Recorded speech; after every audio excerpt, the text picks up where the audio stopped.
Tyra, good morning.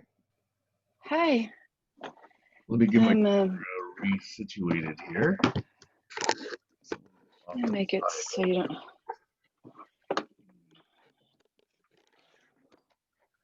Awesome to see you early, Tyra. I know this is unusual. My sleep's a little off, coming from a different time zone. By So, the way, wait, you were just traveling? yeah, I was in Idaho for the last 10 days. Uh, Yeah, I just got back yesterday to beautiful, smoky Los Angeles. yeah, what's the Never, air quality there? the air quality is probably as bad as it can possibly get, aside from like a volcano going off. Is it between 2 and 300 or is it above 300? Oh, I have no idea, but Okay, let me it's check. bad. Computer, air quality in Los Angeles. Right now, in Los Angeles, California, the air quality is unhealthy for sensitive groups, with an air quality index of 148. If you're Oh, sensitive to air quality, you should reduce prolonged or heavy exertion outside. That's actually not as bad. I mean, here it's about the same. Computer, air quality in Camino Island. Sorry, I don't know that. If you have air quality enabled, do you want to open it? No. Anyway, it's been here about as high as 180 something or other. What's wow. surprising is Oregon is up around 350. Wow. Yeah. Hello, And hello. hi, Tees. And Hi, healthy cheers. used to be 0 to 30. Now they've increased it to like 0 to 60 or something like that. And Wow. they're relaxing all the standards as the actual metric gets worse. Well, Yeah. yeah, we don't want people to know how bad it is. We are under the smoke of the fires, so no problem. At the height of 7 kilometers, according You to the said you Belgian. are or you're not? What? Did you say you are or not? Yes, we are. The smoke is. It's a haze very high in the sky at 7 kilometers. It was Wow. said by the Belgian Meteorological Service. Yesterday I heard 10 kilometers height. They Yeah. say pirocumulus. It's hot air, goes very high. So the cloud rises very high. Normally you have thunderstorms, of course, but this is very hot air, so this goes very high. So the smoke gets high in the atmosphere. So the sun is a little bit tempered yesterday and today.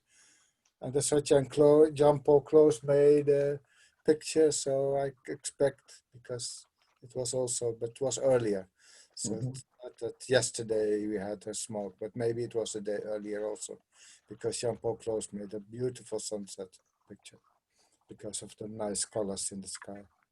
It's Well, smoke, very small dust particles, so no in problem. some places it's beautiful, in some places it's apocalyptic, Yeah, you that's know? in California, and Yeah. here it's And not. Oregon. Oregon, I think parts of Oregon are even worse. Okay. Yeah, at the moment, yes. Yeah. Which is a real problem for me because my son was planning on driving from California to my place this weekend. So Mm. theoretically, he's supposed to drive like tonight and arrive tomorrow. And I don't want him to drive if he's going to drive through these really hazardous air locations.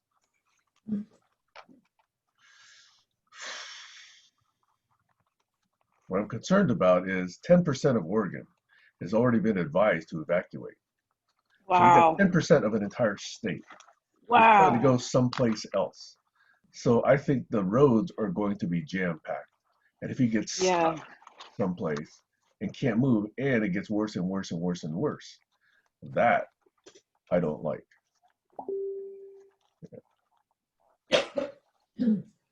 Anyway, welcome all. You guys are We're just, fabulously very much on time. Like we're within 3 minutes of 8 o'clock and we got 8 people already. All right, awesome. Well, anyway, for those of you that were hearing, we've been checking in about the smoke conditions in the sky. Anybody else's eyes watering? I think the last 24 or 48 hours, my eyes have been watering. and I've got all the windows closed.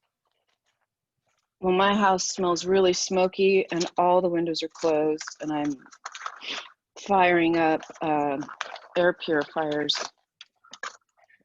You know, I don't even understand this advice really. If you close the windows, that can only last a temporary period before the house is still overrun by particulate matter, because I don't think any house is absolutely hermetically sealed. In fact, it's unhealthy for houses to be that way, I think. So eventually it's going to come in. Anyway, Good idea to have one room in your house that's got filters. or maybe, you know, a bunch of scuba tanks and some scuba gear. Open. Open. In fact, I was advising my son that if he is actually going to drive, he should take extra gas so he doesn't have to stop so often. And he should wear, you know, double masks and have extra oxygen, perhaps. But oxygen is going to be expensive. Anyway, would people like to optionally check in now?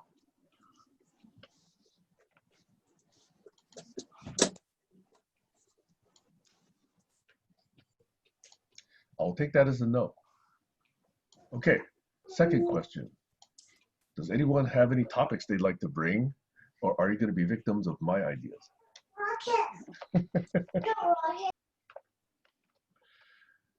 I'm going to contemplate that for 15 seconds. What did we have last week? We had a suggestion that there was a special format. Was it for Heine or was one of the other guests? No, I think what I heard was some discussion either in session or post session regarding a special topic of bullying that I think Stacy brought up. And my last conversation with Stacy during the week suggests that perhaps that's next Saturday rather than this Saturday. Is that still everyone's understanding? Everyone who was involved anyway? Kayla and mine. Okay, so it looks like Kayla and Stacy will take next Saturday to do a Talanoa /++ around bullying. I don't know, you guys decide, but that's how I understood it based on last contact. And Colin has joined us. Okay, so we're in a round where we can collect ideas of what to talk about, or I can come with one prepared topic. Sam, I had wanted to touch base with you anyway, and maybe we can talk about this too. My kid's former teacher reached out to me, and she said she was just thinking about me. And so I had said, I've been thinking about you too, and mentioned your teen congress. And we just started talking about creating ideas during this pandemic around children and giving them opportunity and exposures for, you know, to meet people from around the world. Let's unite our children. That's what I told the teacher. So yeah, I don't know. It'd be kind of nice to talk about kids and the future. That's always a good topic. I love that topic. So kids is a topic. That's a possibility. Any other thoughts? I got a suggestion. Alex? Responsibility for adults to pass these cards on to children that have the link. The card has the link on it to Teen Congress, the Youth Congress discussion, and a little message that says, children who take part in the conversation are doing it. They're being part of society. They're not stepping aside and letting other people do, you know, they're being responsible, in other words, and not, it's unselfish to take part in the conversation. So that's an idea. That could also merge with the topic of kids. That's probably a little bit more specialized take on the kids topic, yes? Exactly. Okay. All right, let me put my topic on the table and we can then discuss it dispassionately, okay? The background, and I'll take about 1 minute to do this, is around 2012 to about 2013 or so, I was in almost daily conversations with Dino Karabeg, who's at the University of Oslo, David Price, who's now he's running some kind of project for the UK government on healthcare, trying to put a consortium together of healthcare and how they might collaborate. And then a few months later, was joined by two others, Frode Hegland, who has a degree in, I think, design and art, but now is going through a PhD program in computer science, also in London. And then Alexander Laszlo, whom some of you know, who's the son of Irvin Laszlo, who was part of the Club of Budapest way back 30 or 40 years ago. And Alexander is on the faculty of one of the universities in Buenos Aires doing a special program on systemic thinking and evolutionary learning. So the five of us were in conversation for months, almost daily, about an hour and 15 minutes each day, to come up with something we called the community of impact. The community of impact, strangely enough, is not a community. It is a set of guidelines that, if opted in autonomously by yourself, could potentially create a vibrant community that does pretty interesting things. Now, it's almost an anti-proof that that community hasn't already happened. But I would like to present those ideas and see if that might get some pretty interesting feedback, because I think just like Alex believes, everything's kind of like on the verge of taking off. And I've mentioned COI before, and it's hit some resonance with some of you. And so I thought that it might be good to revisit that, because to me, I've always got that kind of in the back of my mind. So that's one topic, and kids is another topic. Any others? Sorry if I took more than a minute doing that one. It's a community of influence, something separate from a community of impact, I think, probably. But it's something that could be looked at in more depth later during a segment. Community of influence. Influencers are people who are ticked by students. The tutor can give them more ticks because they're better tutors. They become influencers on the certain communities, websites, and faculties. Okay, I'm piecing something together here. I'm suggesting then, let's start with a kids topic, and as it expands, or we could give that, an hour or so, and then for the next half hour or, an hour, we could then try and see if that could potentially work into a COI kind of idea.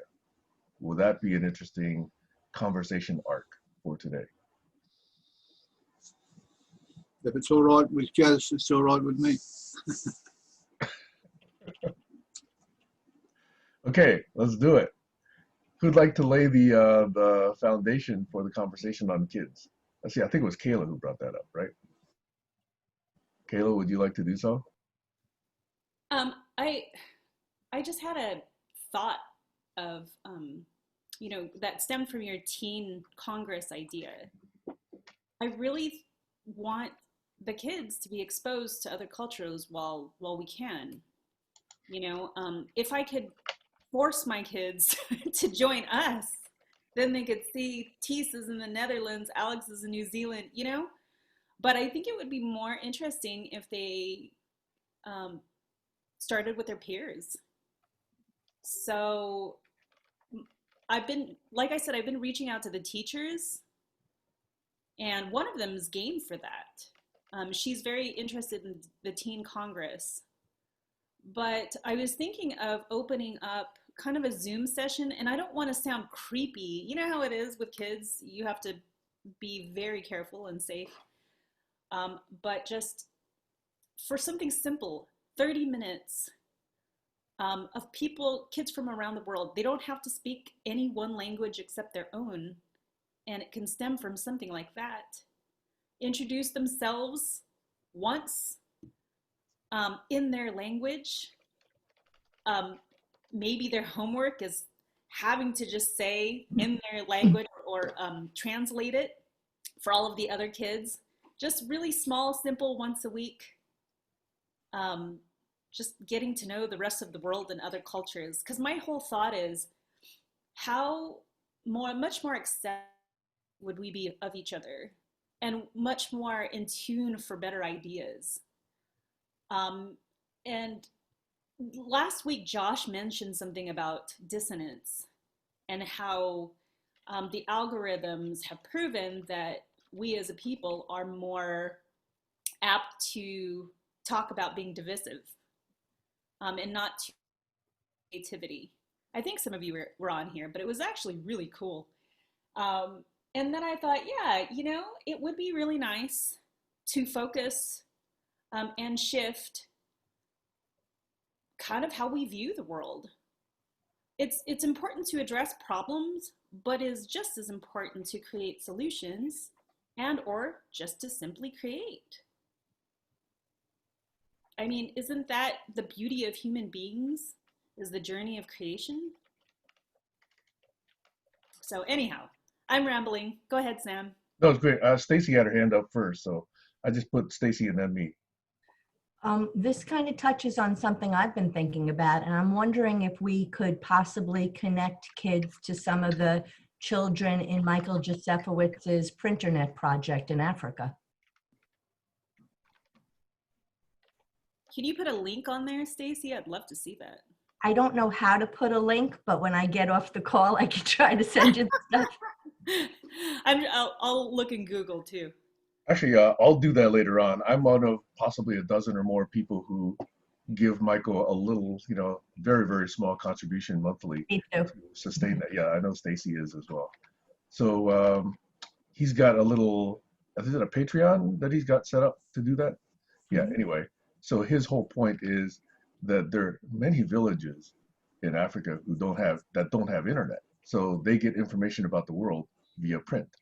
So he actually collects articles. They source articles locally by people who write, and then they print these things, and they print multiple copies, and they get spread around, and people read these things. So it's a pretty cool project. I know one or maybe two of the people there, they print out like these, it's teaching children to read. So they'll print out a paragraph and it will be in English and in their language. And I was thinking that could be a really nice way to, cross paths with them. Okay, so this is an exciting topic because let me give you one thought that has been bouncing around in my mind. I've been, to the extent that I am, and I can be very bad this way, angry at the mainstream media because of exactly the phenomenon that Josh was talking about. It makes money for them when they get people riled up, people angry, people talking, and people sort of, bashing each other. So mainstream media, rather than a news source now, is a profit center that profits based on getting people riled up.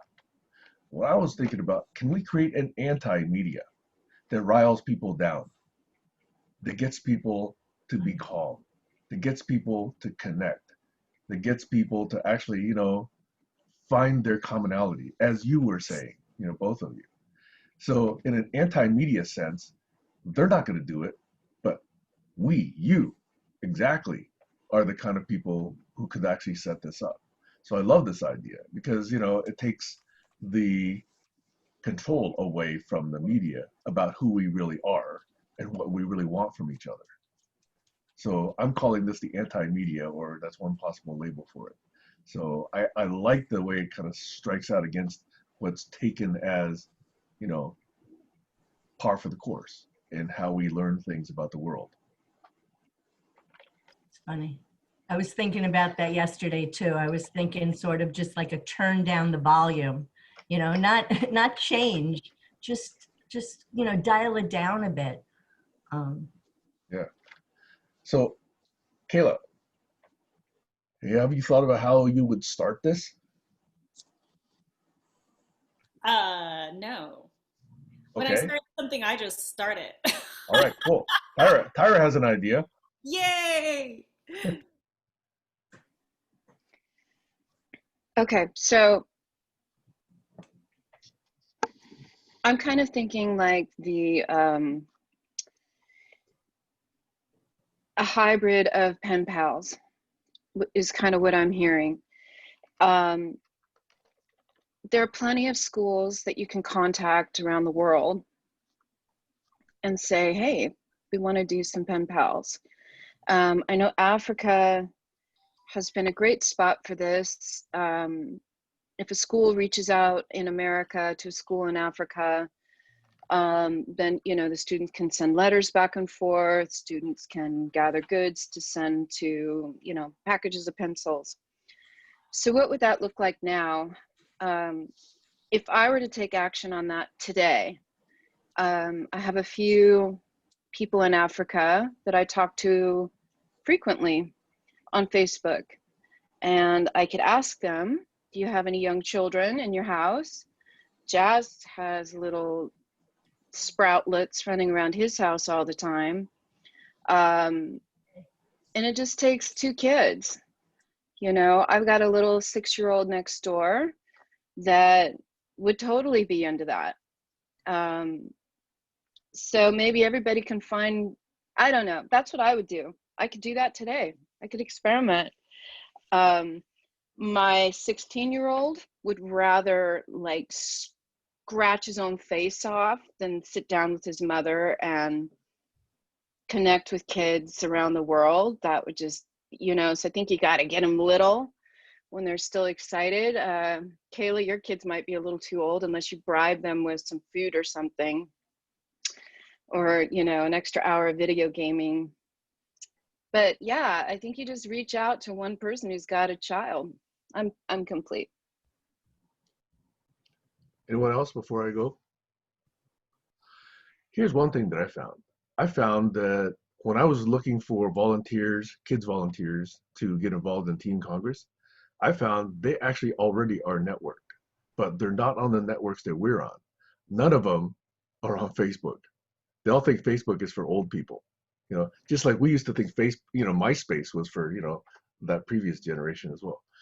But what I found was they're on Discord, they're on Twitch, they're on WhatsApp, they're online, they're on Lime, they're on, a bunch of different things that I probably haven't even heard about. Well, not to mention Snapchat and Instagram. My daughter, for example, the only social network she uses, there's two, Instagram and Discord. She watches Twitch. She does not broadcast on Twitch. And she watches YouTube. But the ones that she's active, on are Instagram and Discord. So I'm finding that in order to actually reach kids, it's not necessarily that they're not connected. It's just that they're not connected with us in the places where we're sitting. They're probably, like I said, when I talk about GCC being a town square, they're probably at the park. We're not at the park. We're at the town square, or they're on the playground and we're not on the playground, So I guess either we go to the playground or we ask them to come to the town square. It's probably, in my mind, if we want to hear what they think, it's incumbent on us to join them where they are, perhaps. Are your kids on social networks that you're aware of? Kayla, Tyra, Stacy? Yeah, my son is on Instagram, and oh God, they've got all kinds of apps. I actually asked my oldest, do you play with some kids from other countries? And he answered, yeah. And I said, I know it's kind of a weird thing, but do you know a little bit about their life? Aside from the accents, I'm sure, you could pick up by somebody's accent where they're from. And he's like, no. Weirdo. And and then I was like, well, I get it, because you're in gaming mode, in whatever, warring with each other or cohabit, who knows, online.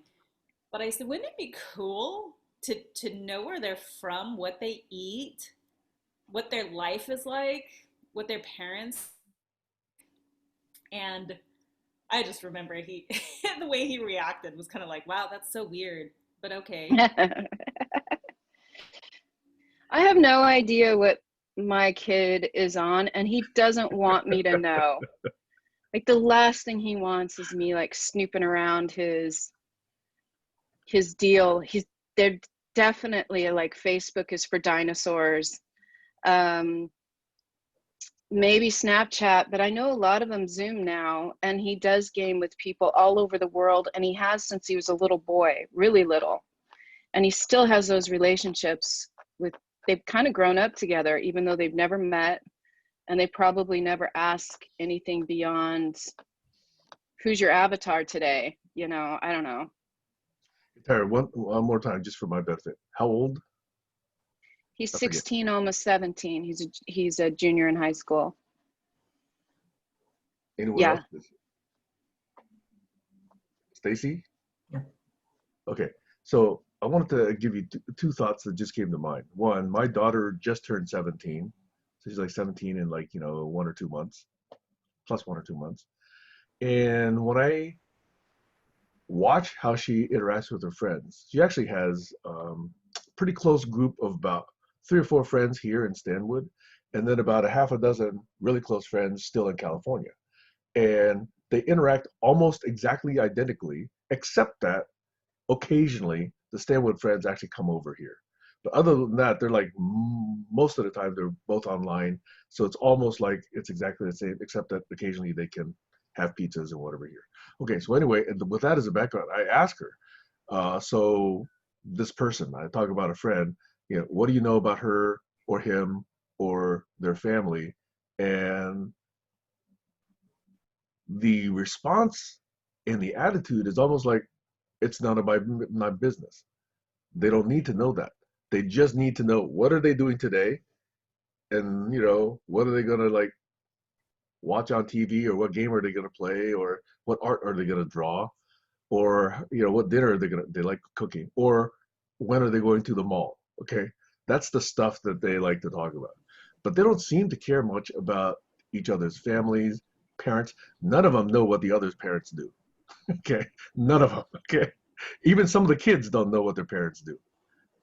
Up until like 2 years ago, my daughter couldn't ever talk about what I do. She was not interested, not didn't care. Okay, um, so I'm finding that that kind of interaction is strange, because when I ask, it's like, why would you want to know? Like, why would I want to know what their parents do for a living? It's kind of a good question, actually. Um, Who would want to know? Who would want to know that, Chip? yeah. Can I just give one other impression? And I noticed Kayla's got her hand up, but that is because I have an extended family on my dad's side that used to get together for family reunions every 4 years. Okay, so my dad's one of 11 children, believe it or not. Okay, only 3 surviving, so there's 8 of them, and my dad is now going to turn 88 next week. Okay, and my mom's 88 already. Okay, they're like a month apart. And so all of that generation is in their late 70s, 80s, and etc. So starting around 1990, mid or early 90s, we started this family tradition of every 4 years we pick a place. So we've done it in Estes Park, Colorado. We've done it in Monterey. We've done it in Atlanta, Georgia. We've done it in Texas. We've done it in Lake Tahoe. So anyway, there's been we've done it in Taiwan as well. So this year, December of this year, was supposed to be our reunion in Taiwan. But because of COVID, obviously we can't go. Okay. Turns out Taiwan probably won't even let us in. They're such a well-controlled place where, basically that whole phenomenon seems to have gone away. So about 3 or 4 weeks ago, some of us actually started getting together Saturdays at 5 o'clock on Zoom, because we can't get together on a regular basis, not surprising.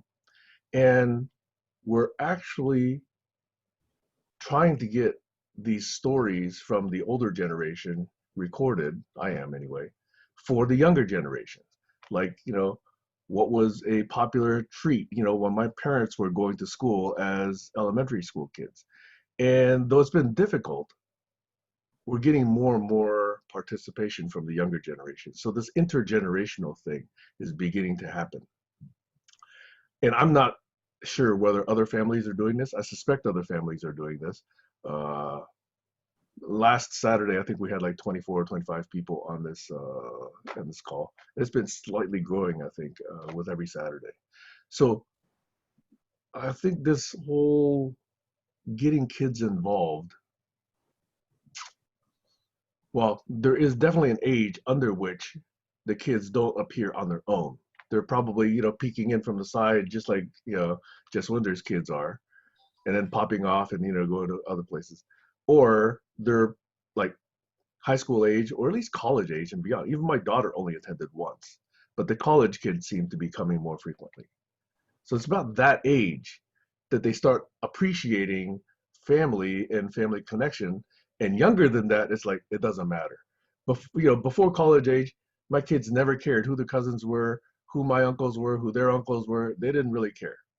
But now, I know I'm going along, but one more story. Last time we got together was in August, and we were in Hawaii. And my daughter and my son, who up until last year were adamant, they didn't care about family reunions. They don't know any of these people. None of them are going to make a difference in their life. None of it matters.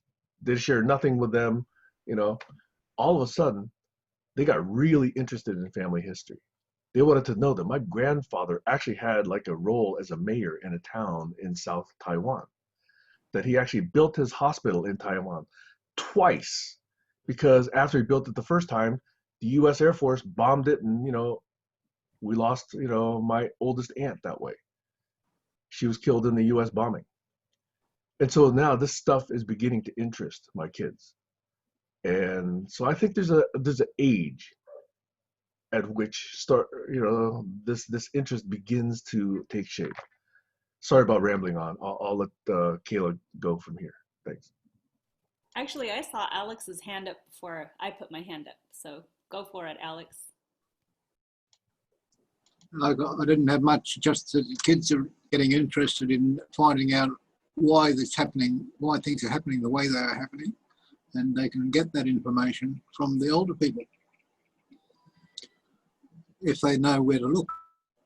So we've got a job to do to create a page with the links on to show them where they can find all these groups that have truth news, not the mainstream media bullshit, but the truth, the facts, and the simplicity. Over. Kayla? So I just had something come to mind. I was talking to my cousin about her kids, and she was asking about the whole distance learning, and she said that her daughter's class had the opportunity to go on YouTube and do a short presentation on themselves. So they created their own YouTube account, and she was just laughing because usually it was the boys that were just like, I don't know, this is what I do. And then the girls kind of emulating the whole YouTube, hi, I'm so-and-so, getting really dramatic and everything. But she said it was really interesting to see everybody's interests, even though here in the United States, most of them kind of had a commonality, mostly into the same things, etc. But it was those small differences it was cute, as ridiculous as it seemed. So I was thinking, if I could pull it off, perhaps with help or not, it'd be kind of cool to have YouTube videos from my son to 6-year-old that Tyra knows, to Jazz Winder's kids. Just have something short, and it doesn't have to be live.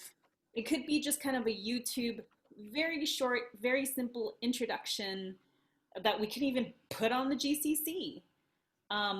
Just to get the ball rolling, get more interest, have bigger ideas. Start from there to where the kids, being egocentric by nature, are, but the world is about them, as you described. Like, they don't care what their parents do, and then we could ask them those questions that oftentimes they think are ridiculous, like, well, what's going on in this world, and then get their thoughts. Sometimes my kids don't think it's ridiculous.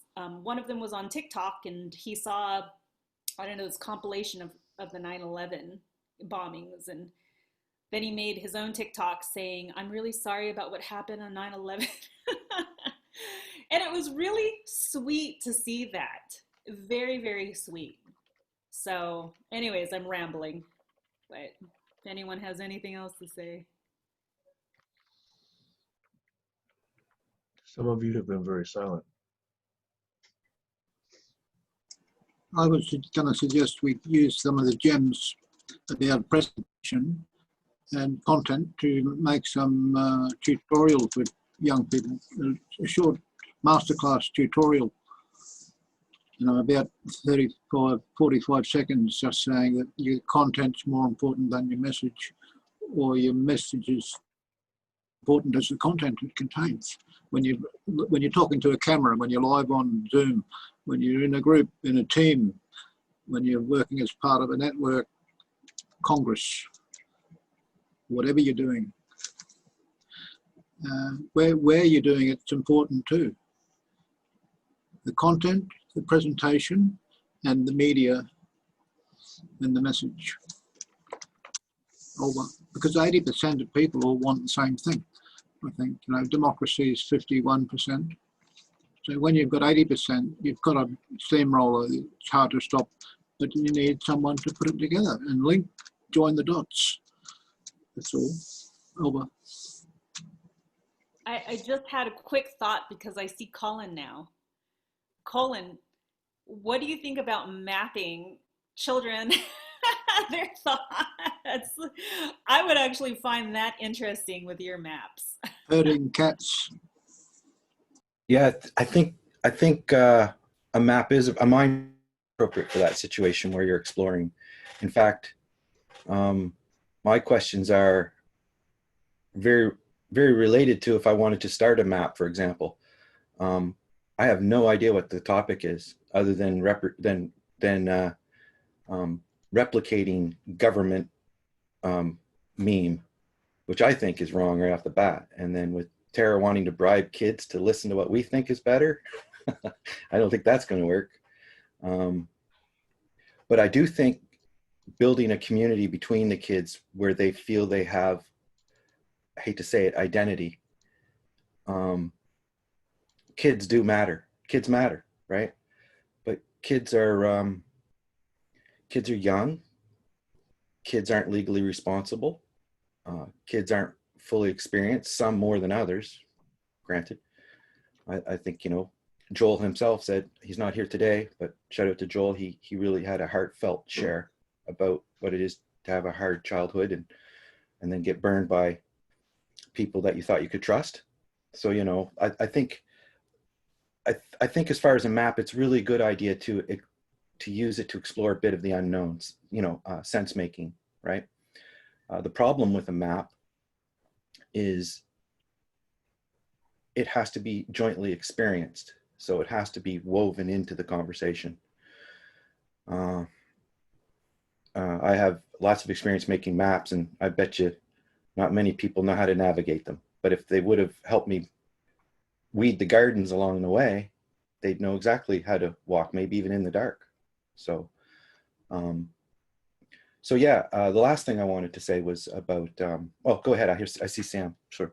No, finish. Go ahead and finish, Colin. I think so kids are risky. You need context. Maps are good to sense out context. And I'll leave it there for now. That's enough. I think there was something else. I'll put it in the chat maybe. Okay. May I do an experiment for like 1 minute? Okay.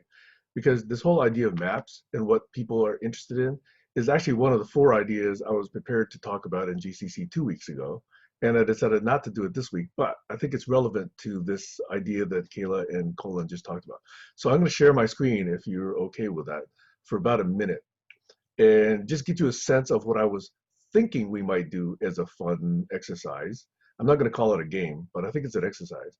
And I was actually going to ask everyone to take a shot at it. But let me share my screen so you can actually see what I'm talking about. I'm only going to do it very briefly because I know this was not part of the planned activities. So let me quickly go ahead and do that. So I'm going to share this one app. And here you go. So are any of you seeing my screen here now? Okay. You probably see a blue screen with some yellow and green and pink boxes, right? Yes. So the idea is this. These were the ideas that were polled last September and I talked about last November. And I created a copy of this. These ones in green are the ones that shot to the top. These are the top 3 ideas people voted on as what's important here in GCC. The ones in yellow are the ones that got multiple votes, and the ones in white are the ones that only got 1 vote. And then the ones that got no votes, I left off. What I was thinking was, what happens if I now rearrange these things, okay? So let's say I put this over here, and I put inclusion over here, and I try and start stacking these things together and try and, do some associations. Like social inclusion for the elderly. That to me looks like it's an inclusion topic. Agreements, it looks like it's a coexistence topic. Maybe transparency is I don't know, let's just do this experimentally. And then maybe conscious evolution might be part of the vision, or planetary impact also could be part of the vision. So I was just playing around, moving blocks around like this.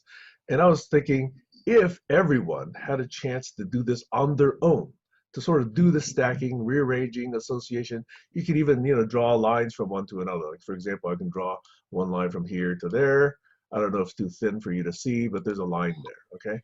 So now we can actually group them, we can align them, we can shape them, we can put, other graphics on here. So that, it's not exactly mind mapping because mind mapping takes a very different shape. But to me, this is mapping. This is sense making, and it's one form of it. So I just wanted to suggest that the exercise that I was thinking about was I would show you 1 minute or 2 minutes of what I would do with something like this. And then I would let's say, Glenn drive. And Glenn would say, okay, so here's how I see it. I would put these ideas together, I put those ideas together, I would draw the lines from here to there. And then Kayla would do the same. And then Kyra would do it. And then I'm hoping that that would actually be something that we could actually see how different groupings and different pictures come together when different people take a shot at this. Anyway, that's what I was uh, proposing as an exercise. So it's part of this mapping theme. Over. Sam, I know what I think of when I hear smart people problems, but can you in 2 sentences just define that? What are problems that we face when we're trying to work with smart people and we are ourselves thinking that we're smart people? Thank you. Glenn. Yeah, I mean, I was really just wondering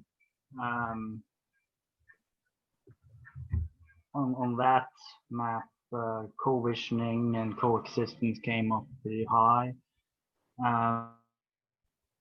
Do you know, or does anyone here know much about what arenas the young people are in, where they discuss, let's say more specifically, co-visioning or sort of futures, kind of futures they want, some place where those ideas are collected? Do you talk with them about that sometimes, or do you know if they have some discussions with their kids, or if some part of social networks? I mean, I don't know so much about that since I don't have any kids myself, but that would be pretty interesting to know what, I mean, to make it more specific, to know just, how would they answer, let's say you could have any world you want, how would it be? Yeah, let's say you can get it any way you want, how would that be? For example, what are the visions, more specifically for the future? It would be interesting to know. I also had another thought, it might be a little bit related, since you mentioned the media and how there's a certain kind of an entertainment factor in the media today, but still at the end of the day, it kind of has a depressive effect. And I'm wondering, what would a different media be like? I wouldn't call it anti-media, but like what would in a media which is very stimulating and entertaining and at the same time inspiring and useful, so that you sort of, could it for example be a game where you build on visions or useful ideas, and could some kind of a media be created around that? I know, for example, it's very popular, people who game to stream, streaming of games. Of course, many of those games are just shooting games, which doesn't really lead to anything useful. But I guess that's another question then. What are the other kinds of games that younger people and other people are playing, which are based on different principles? I mean, I know, for example, a game called The Sims, which is pretty interesting, but I could imagine that could be taken a lot further. Like, what if you sort of connect that?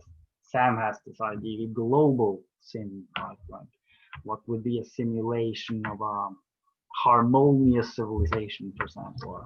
Yeah, so it's a lot of different ideas that come up here. But I am curious, though. Yeah, go for it, Sam. Yeah, but I was just gonna say, yeah, if you know anything about that, I don't know so much about this stuff.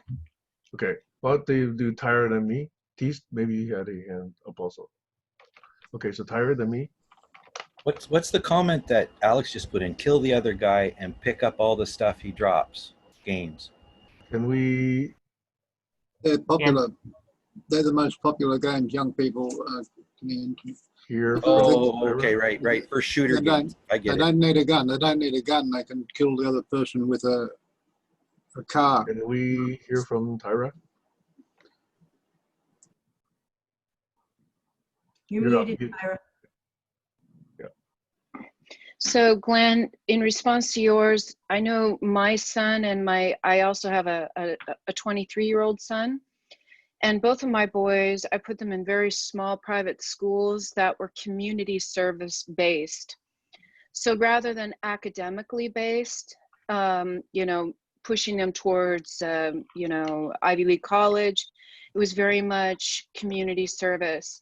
So both of my boys clocked in hundreds of hours of community service, and that was amazing for them. They complained about it at the time, but my 23-year-old, looking back on that now, that was a really amazing experience.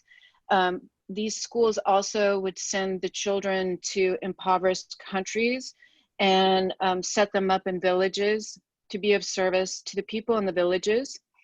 My 16-year-old, now that they're no longer meeting at school, they do community service every Friday, and as a group they have to choose their topic. So last year my son's small group chose firefighters, and everything that goes around our climate, etc.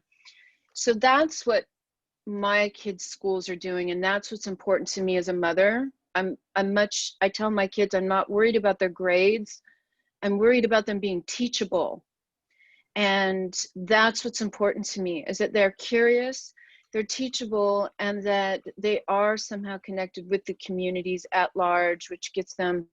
Now, one last thing, Glenn, is that I noticed my son's school, what's very important to these kids, because it's a year we as parents gather and listen to all of their community service projects, is equal rights. So my son's school is small, is very diverse. We have transgender kids, we've got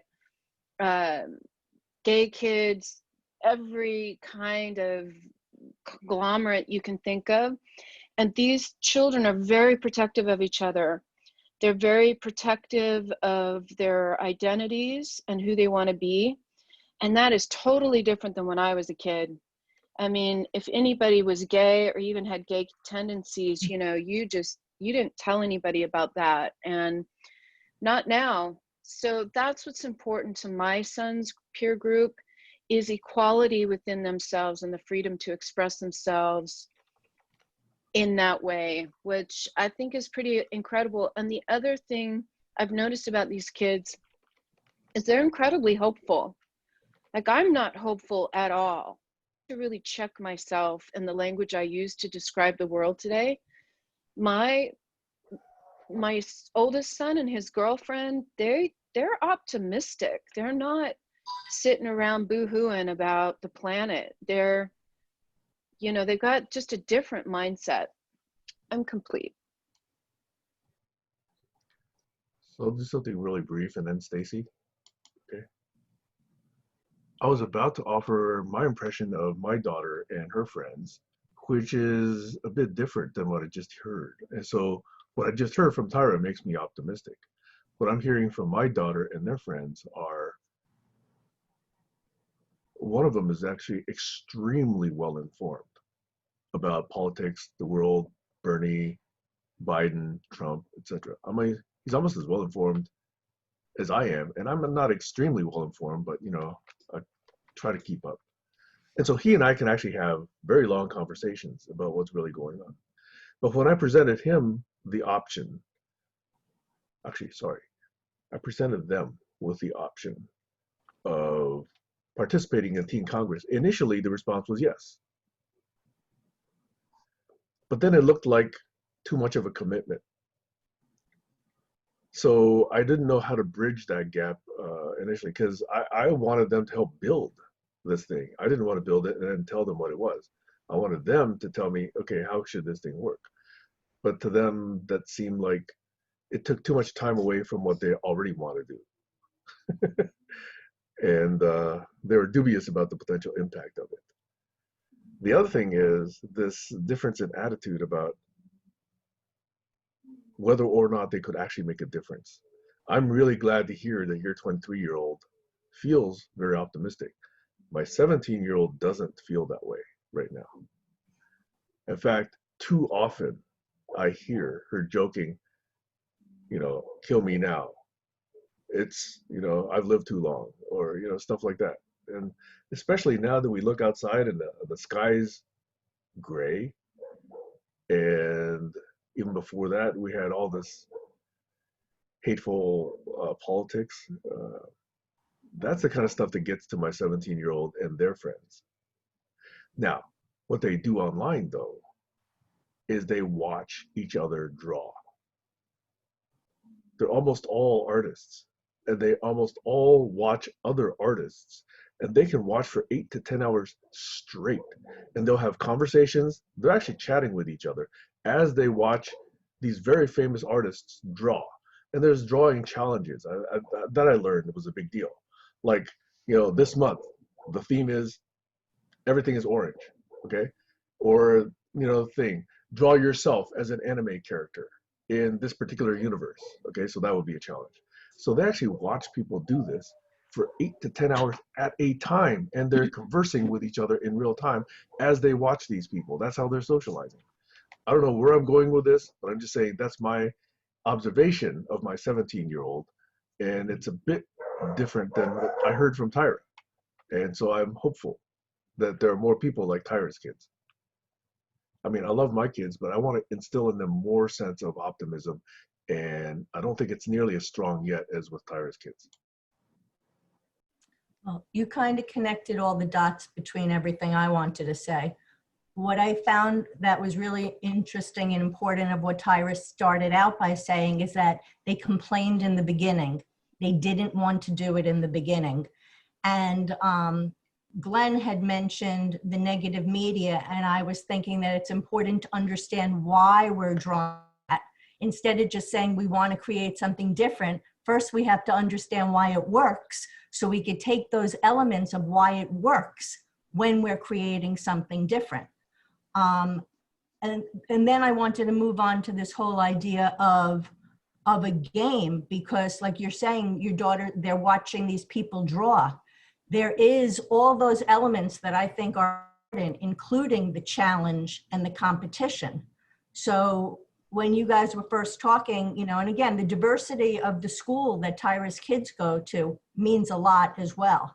So like in my imagination head, because I really believe in socially engineering games. You think I think there's nothing wrong with it. I think it's a wonderful thing to do. I think it brings a lot of gifts with it, including tackling the problems of loneliness, which I think is a very big deal.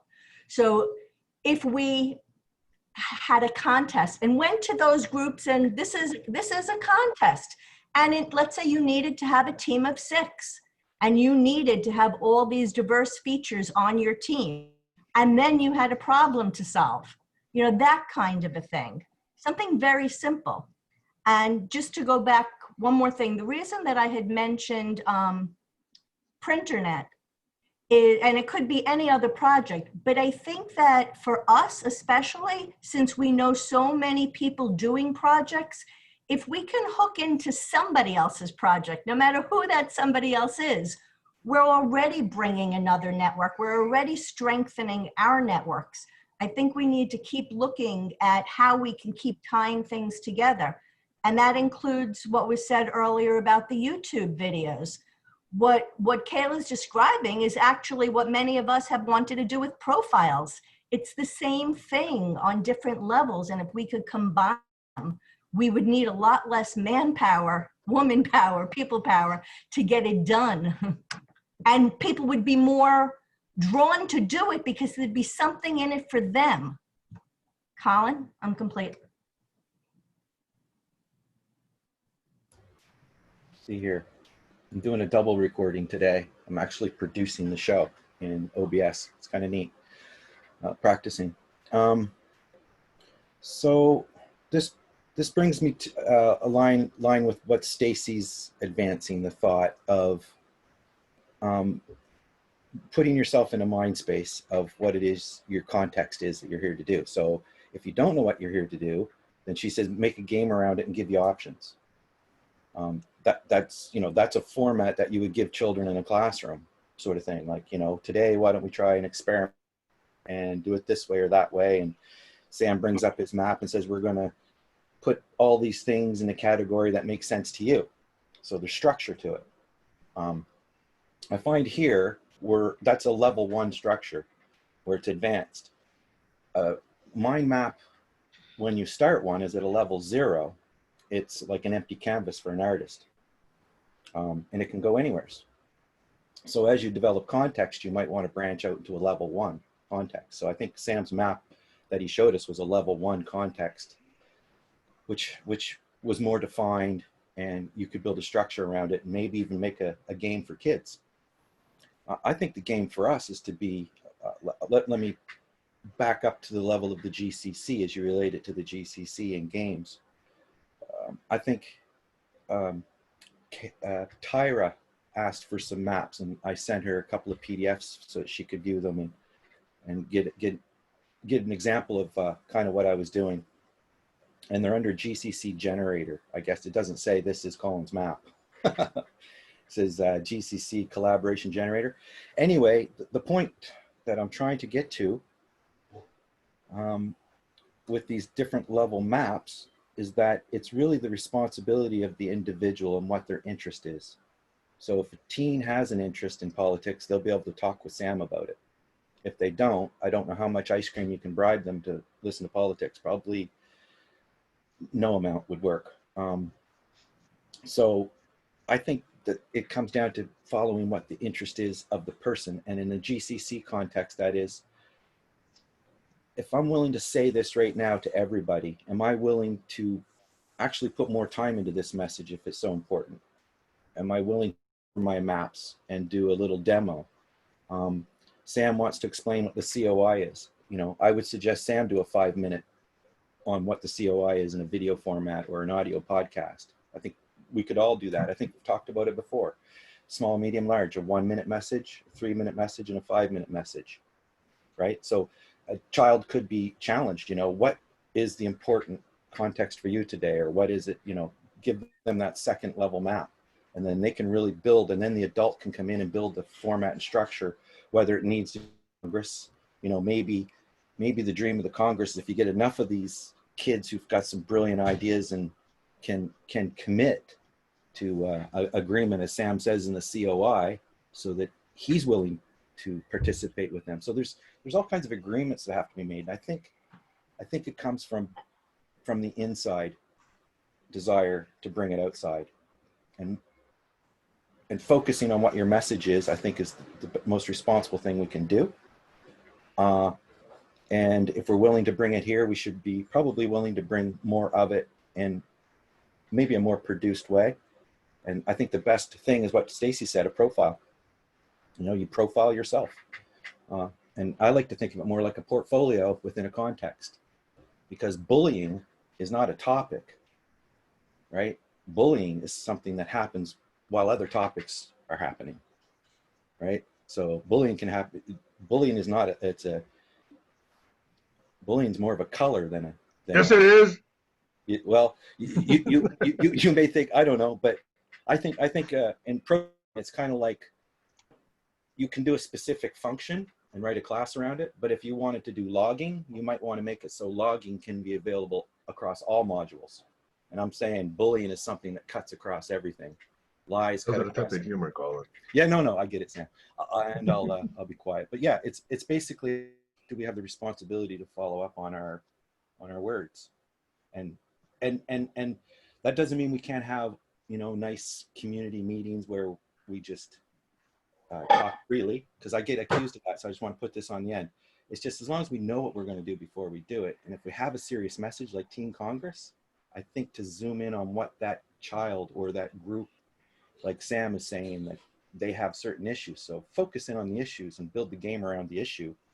And then if a Congress builds out of it, that would be great. Like, I'm not sure exactly how the Congress fits into it. It just sounds like a little bit more of a old school model.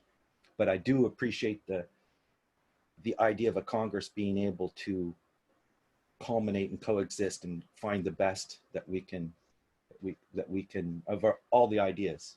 So I think a Congress is meant to bring up the best that we can have in a democratic way, I guess. But, you know, I haven't heard that well defined, or I don't know, I can't remember exactly what the COI is. And, you know, those things would be really good to have a formal 5-minute produced thing that keeps getting perfected until it's exactly what you want to say, or you realize that maybe you should have done something else. And that's how you go around the journey map, by the way, that I make. It's just a process of agile development, really, and aligning with things that matter. And I'll be quiet. Thank you. Okay, I think up is Tyra, then Stacy. So when you were talking about your daughter, you know, it seems like if we had every kid just do a TikTok video, because really the attention span for new information, they've got to have it concise and quick, because they're already, you know, like my kid is multi-screening, like probably a lot of you are. Maybe some of you have multi-screens on, but as a kid, my son has all kinds of things open. I love that your daughter, they'll focus on these drawing videos. I have a son who has the attention span of a gnat. So everything has to be super quick and concise. Even, you know, I've learned to completely abbreviate all of my texts to just one letter, you know, because he can't even be bothered with complete sentences. So I like the idea of young kids coming in and doing TikTok videos of themselves, and maybe just one thing that's important to them. With that, I'm complete. Stacy and Alice and Kayla. I'll pass for now. I agree with the shortness and the attention span. Listen, controls are necessary on these TikTok platforms. And I guess the moderators have to be paying closer attention because of people doing nasty things, pedophiles and terrorists and shit like that. That's really, it has no place on in a community. Over. Tyra, my kids and I, we already do TikTok videos and we're starting to do cultural TikTok videos. So I'll share with you guys when I get the courage to. But Glenn, there is a game. It's called Minecraft. I don't know if you're familiar with it, but it's a game that you can build. Um, I have yet to wonder if there's a game that you can build with other people from everywhere, or if it's a little bit more realistic, because Minecraft is, it's very, I'm not technologically savvy, so it's very blocky, very basic and everything. It would be great if we had like a programmer or knew somebody who could put together a game to be a little bit more informative about the world. Um, of the world, because there's other architectural buildings, and just everything's different everywhere, and it's great. Those differences are awesome. We should definitely embrace that and teach the youth. But anyhow, and yes, I do agree with you, Alex, with the whole pedophiles and everything. I constantly have to go into my kid's account to make sure that he hasn't clicked on something that would link him to, awful videos. Anyway, I'm complete. Colin, then me. Yeah, it just came to me. I don't think you could do this again for the similar reasons. You just can't go and stop kids on the street and ask them questions. Do you know where Hawaii is? You see that sometimes when you're trying to get a sample of, what matters to people. So I think Kayla does have Tyra has a point when she says to work through the schools. Unfortunately, that I think I've heard of a lot of people that try to put in suggestions to the schools, and the schools have their own initiatives. So unless you actually know a teacher who's doing something, which I've had a couple examples of people making inroads. So I guess it's at the community level, the church level, or the respected, trusted community groups that you could bring in, like Boys and Girls Club or something like that. Because really, how would you go and ask a bunch of kids what matters to you, right? And or try to get a feel for what's going on in a way that you're not roping them into some thing. Just I think step one is do a survey. What matters to these kids, and can they help enlighten people who want to work on Teen Congress? What kind of sampling, what age group, and again, I think a promo video, what intention is in that. Like, we really want to know what matters to kids. We want kids to have a voice. We want kids to not be shut out of the conversation. But as I remember as a kid, and sometimes I do sample people, I run into a lot of different people, and before I open up a topic, I'll say, do you know about this person? Or do you know so-and-so? Like, do you know who Richard Dawkins is? Right? And when they say no, that saves me a lot of time in that conversation. And I might ask them a few more, and it isn't very long before I find out that they just don't open to that page on the newspaper, interested in it. And when you would find it appropriate to try to convince them or influence them that that's important and to join your movement is like, I think it's that's why when I think about doing something, I think about a game or something that's fun, or it has that music or that people element to it. Not to bribe them, but to make it so it's not so dry, and maybe, water the soil, I guess. That's like TikTok, right? I mean, it's Yeah, a lot well, of music, dancing. well, that's all entertainment, because we're talking about, when you talk about Congress, you're not talking about, would you like a certain band to come to your town to play, right? Anyway. So I appreciate okay, so myself and then Tyra, if that's okay. Because there's two things that have come to me based on the interaction here, so I really appreciate this, okay? That is, I have previously defined this initiative called Tweach. The Tweach idea is little micro lessons.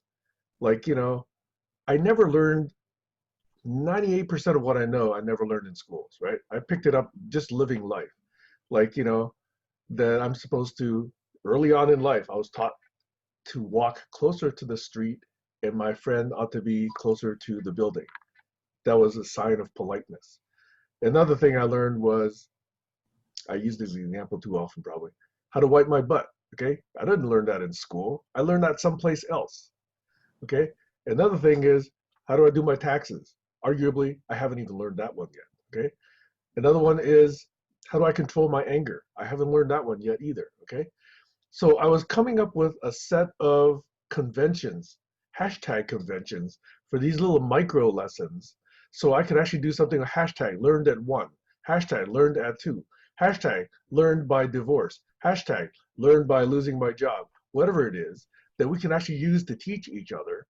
That the whole point of this is, if we had a convenient, or at least a convention of hashtags, these could be mined, and then we could actually collect and, you know, put together these life lessons for each other. And I was thinking, what if we got kids to do this? What if we got 10-year-olds to say, what did I learn at 7? And we got 16-year-olds to say, what did I learn at 4? You know, that to me is a rich set of possibilities, and I'd love to see that, because that's something we start immediately. Okay, so that's idea number 1.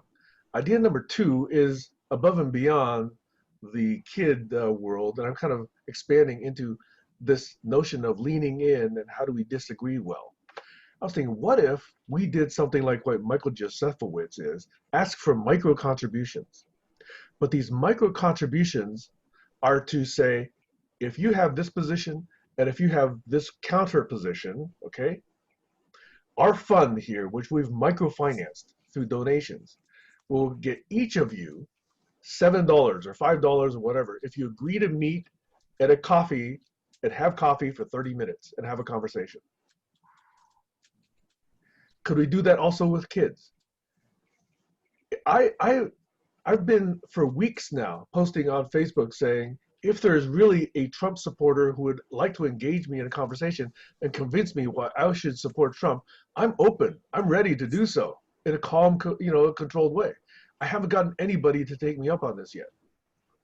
I would love for this microfinanced, group sourced effort to say, hey, if you believe in, let's say, abortion, and somebody else says, no, I don't believe in abortion, are you willing each to take a $5 gift certificate at Starbucks and agree to sit down for 20 minutes or 30 minutes, whatever it is, and just have a conversation with each other?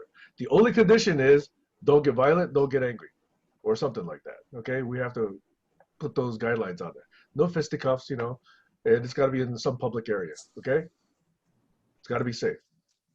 I'm thinking Can I? those ideas to just get people to lean in and say, what do you think? What do I think? How come you don't think? Blah, blah, blah, blah, blah, blah. Sorry. Those two Yeah. ideas. Thanks. Can Then I throw Tyra. I something think Tyra was quick? next. Tyra Stacy Glenn. Glenn, do you want to tag on that before I throw something new in the pot? Yeah, sure. I'm just say one specific idea came to me there. If you have two contrary positions, then generally a new understanding would be an integration of those positions. So you could frame simply as, here you have two contrary positions. The challenge is, can you create a synthesis out of these, where you take the best from both sides and gather into synthesis? That could be an approach. And also, by the way, this experiment has happened in Norway, I believe. Although it was basically just people met, and yeah, that was pretty interesting. So it's obviously something that has value in itself, just the fact that you sit down, have a coffee, and talk together. But of course, you could gamify it further. So this synthesis thing, I think, is very important. So I'm trying to think of something that could bring everybody together, kids together, and to get them talking. And one of the things I was thinking is bees. We have a bee crisis, insect crisis, at least in America. I don't know how it is in Europe, but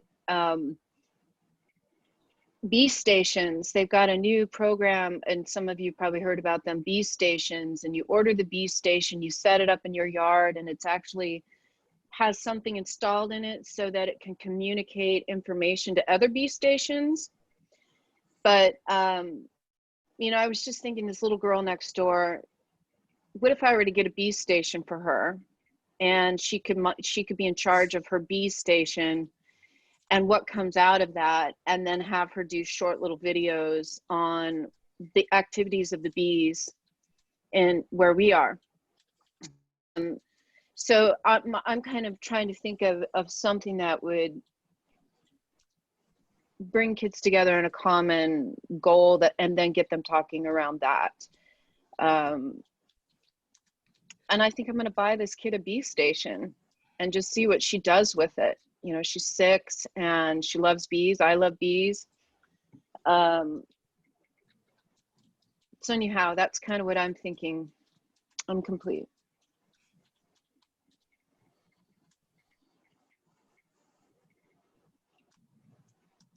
Yeah, I was just going to say, Sam, there is something called Living Room Conversations, which I'll tag you in on, where there are Trump supporters that get together with different political persuasions. And I went to a few of these maybe a couple of years ago, but they're still going on. That's the first thing. The second thing I wanted to say is, in terms of that game that you proposed with the 2 different people from each sides and the incentive, I love the idea. The only thing that I would tweak is, rather than try to convince each other of their position, to have a goal that they're trying to build or to complete that doesn't require either one changing their position.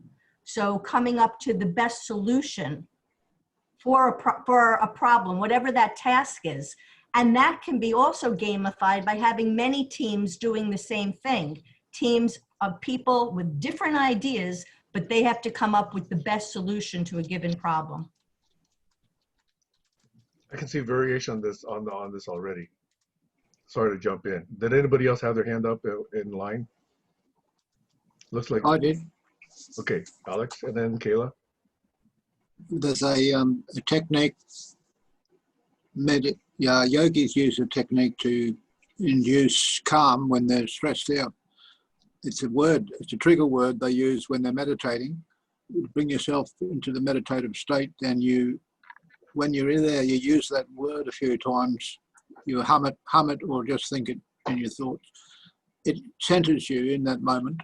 And then when you're later in the day, or the next day, next week, or whatever, you're in a stressful situation and you feel the anger rising, you go back to that word and you repeat that word once or twice, and immediately it centers you back into that moment when you are meditating, and you're able then to respond without reacting in the anger moment. Over.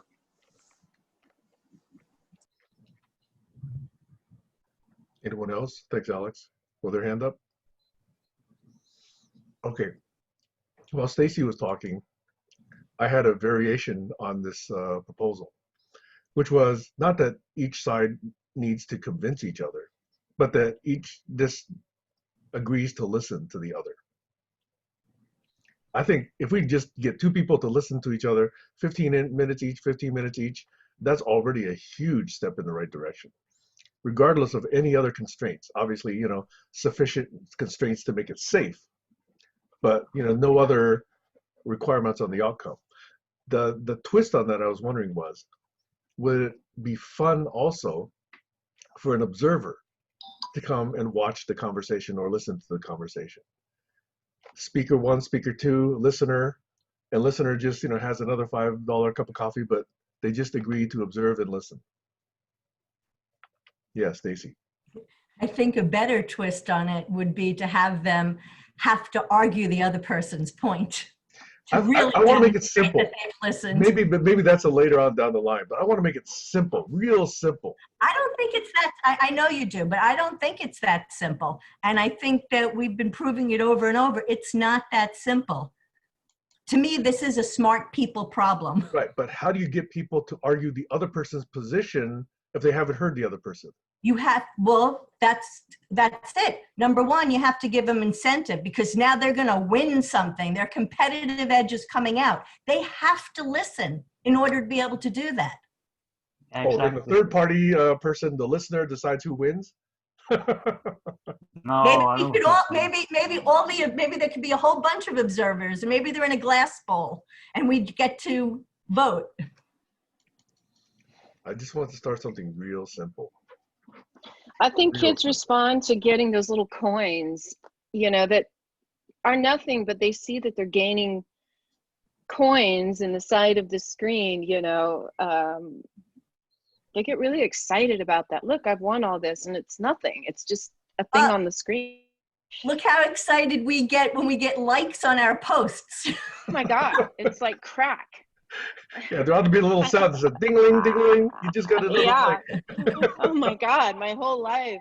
One Hey, like. by the And way, those heart emojis, they're the you guys best. know what Oh, ASMR yeah. is? Have you guys run across this term ASMR?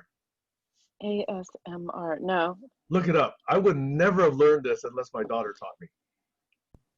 ASMR. Yes. These sounds, isn't it? My It son was, knows what ASMR is. yeah. What is it? Come here. What's Kayla. ASMR? Exactly. Kids know what these are. He's got a mouthful of quesadilla. But did your daughter tell you what ASMR? Absolutely. And I even looked it up. It's like, It's like, well, okay, I won't show his face. It's like what?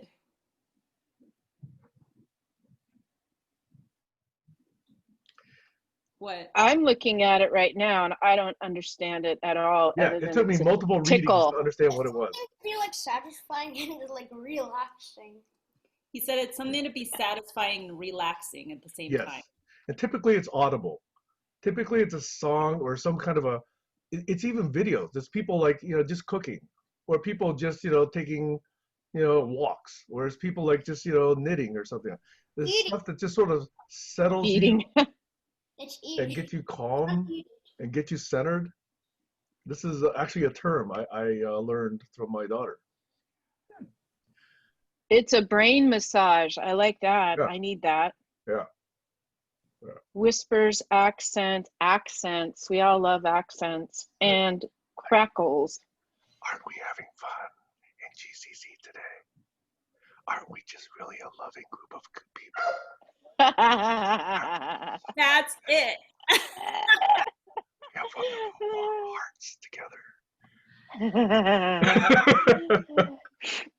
That was Great. my very rough attempt at ASMR. Okay. Yeah, Colin. ASMR. Yeah, I learned about ASMR through watching Dark Matters 2525, I think it is, his channel. He started years ago, and he does a pretty nasty take on religion as an atheist. And he does all these cartoons that goes into the contradictions in worldviews, which, I think is the ultimate conversation, politics and religion, at the coffee table, and see who can understand each other's point of view, or understand why somebody would vote for Trump, or why somebody wouldn't trust the government and want to throw a wrench into it. So, some of it, there's it's almost like the amount of reasons for Donald Trump is the amount of ways that people believe in Jesus, Anyway, ASMR was really interesting because, that's how I learned about it. I had to go look it up because God was doing ASMR, right? And the little Jerry he's got this little fairy guy with a marijuana leaf covering his privates. It's quite funny. And he's flying around, and he keeps being God's conscience, basically, because God's a maniac, of course. The stuff that he does.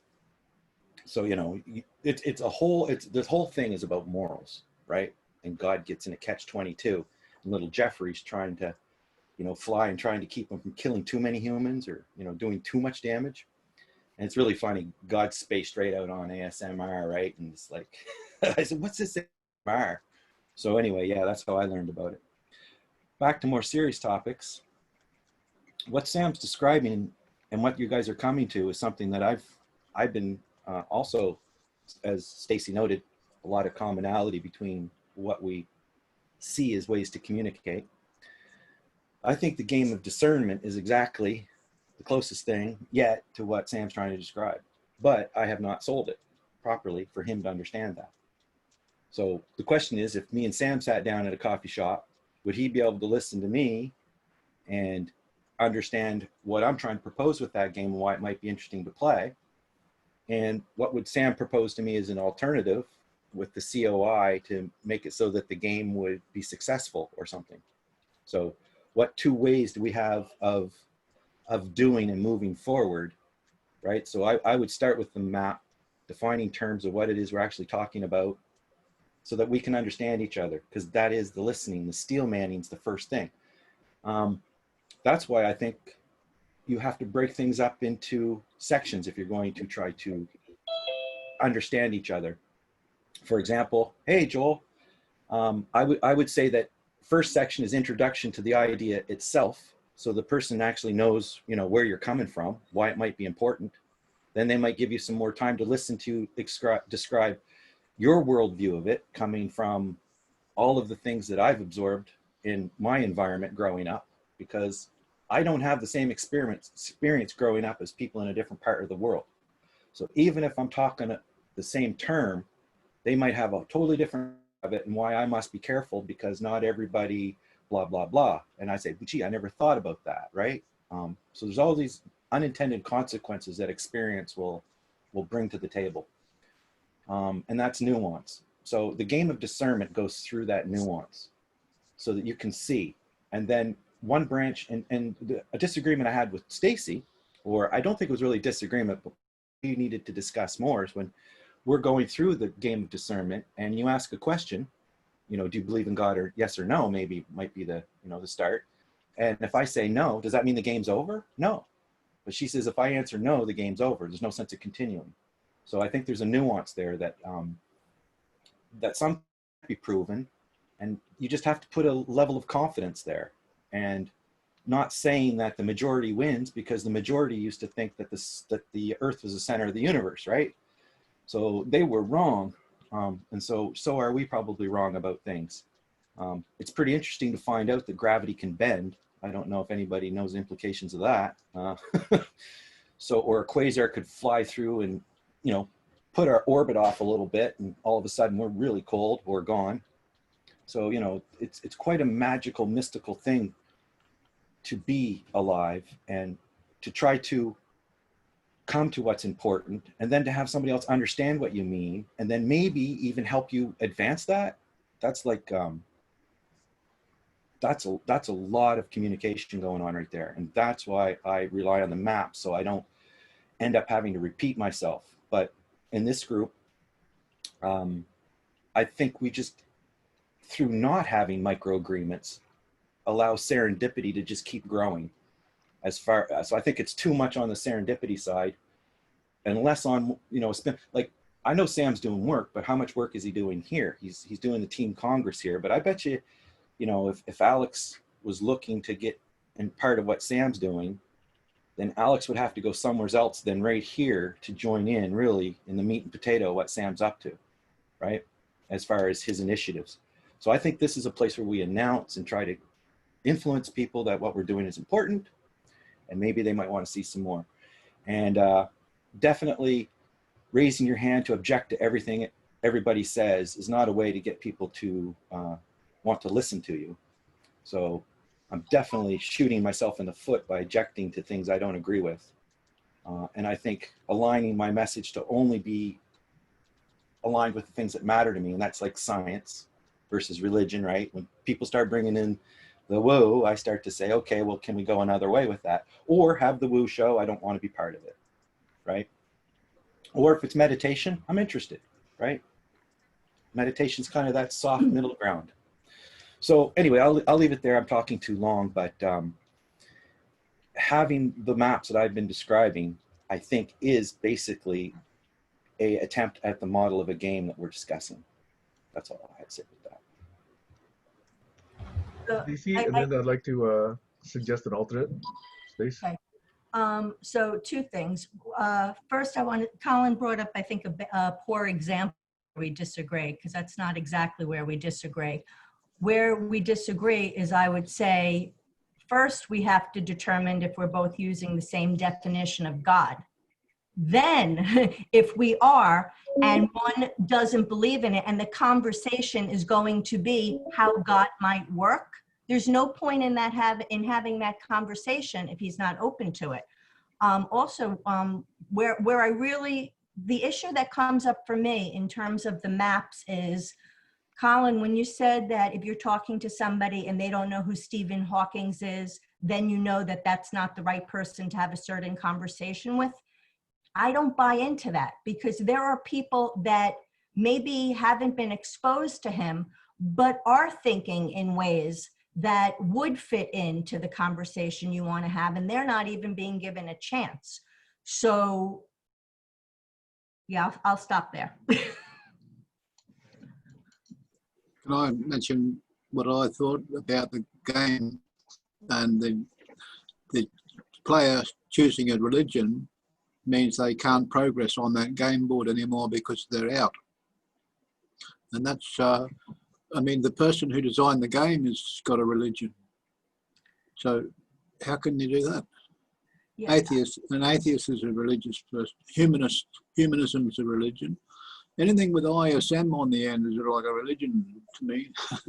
But, you know, it's, if a person is a Buddhist, is that a religion or philosophy?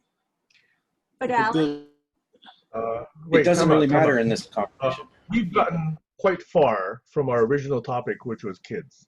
So I just wanted to see if we really want to go down this route, or whether we want to go back to the kids topic, or whether we're okay with this diversion, because I don't think we focused initially on this whole God topic, and now it's just being sucked into this God topic. I would like again. to reply to Stacey. I think I know how to bring it back. Wait, Stacey had her hand up. to Stacey had bring her it hand back up. to the topic of kids, the kids in Parkland, when they started their movement for smart gun legislation, they came from all different belief systems. Some of them believed in having guns, some of them didn't believe in it, but they were able to work through that. They didn't have to change their colleagues' minds. They just had to be aligned in the goal, which was sensible gun legislation. The same thing goes for religion. I shouldn't be cut out of a conversation because I am Jewish or I am Christian. That is not the only thing that defines a person. Okay. I know Cullen wanted to respond. I also know Jaswinder has appeared, and Joel has also appeared. So can we do all of that? And then I want to get to whether or not I can just do like a quick 10, 15-minute rendition of COI. Great. I guess my microphone's on. I didn't realize. I got to be careful. So yeah, just to Stacey, like, I don't think the conversation is really ever over if it's important. There's always nuance that can be found if both want to understand each other. So even if you disagree, you can explain why you disagree and show examples and keep talking about it and find more nuance. And the person who said no, no, no might say, well, gee, I never thought of it like that. Right? So it's never over. It's not a one-shot conversation. Sam's is when he wants to have a 7 or 10-minute conversation at a coffee shop. They might continue to take that on, but $7 is not going to make it into a life's quest. Whereas whether someone should lie or not is something between you and me that I would love to continue on, right? Because you think someone should never, ever lie. And I think that's an untenable position. But it depends on how you define lie. So there's our game, right? And other people can learn from that. Okay, I just want to... quick, this is important. I'm not saying one should never, ever lie. I'm saying when one lies, they should at least admit to themselves that they are lying and why they are lying to themselves. Yeah. So never lie to yourself. Right. Yeah, that kind of makes sense in some way. I would assume that would be our programming, but people who are liars, like, I'm sure, does Trump know he's lying? Like when he says all these things, like it's pretty obvious once the truth comes out. And as far as mattering, it doesn't seem to matter. So you can have as many teen congresses about how Trump is. When's it going to matter, Sam? Anyway, I'll stop. I lost my last point. So who else had their hand up? Jaswinder, Glenn, Tyra? No Jaswinder? Okay, Glenn? I'm here, but this conversation is far too convoluted to make any kind of sense out of it. If you're going to involve children, most countries have legislation on how and when you can involve children, including children who are teenagers, and there's screening to be done. I would say in favor of involving children. They're highly malleable and you can take them in all directions, and social interaction between children of all ages is to be highly recommended. The best way we all learn is by watching each other and by doing what we've just seen while it's still fresh. And in this household, this is the biggest experiment in my lifetime. The little one who's only coming up to 1 year old next month or the month after, she's learned the fastest of the all other three children because she's following them around and picking up from their signals and the signals of the grown-ups. And that is tremendous. That boggled my little mind. And it seems to me when I think back to the childhood, the most I learned in primary school and kindergarten was when we were interacting with other playtime, interacting with other children of other ages, and watching the older children doing things, memorizing it, and then when nobody's looking, go and do it. I'm complete. Okay, Glenn, then Tyra? Yeah. Yeah, I like that last part. Yeah, I was trying to connect a few dots here, and it was mentioned a few things young people are interested in, and maybe old people playing games, maybe even the little coins. But then also was mentioned equal rights, freedom of expression, and artistic expression. I've been watching TikTok and I see such a joy many people have in just expressing themselves through movement and making strange faces. And there's definitely some kind of an artistic expression there, which I think many people could tap into. It's certainly something they've discovered that people are interested in that other social networks haven't discovered. You can say a lot about TikTok, but it certainly isn't a negative place in any sense. I mean, it really is a feel-good atmosphere there. So clearly there is some kind of a media for feel-good, which is maybe it's something artistic, expressive, it might be a part of it.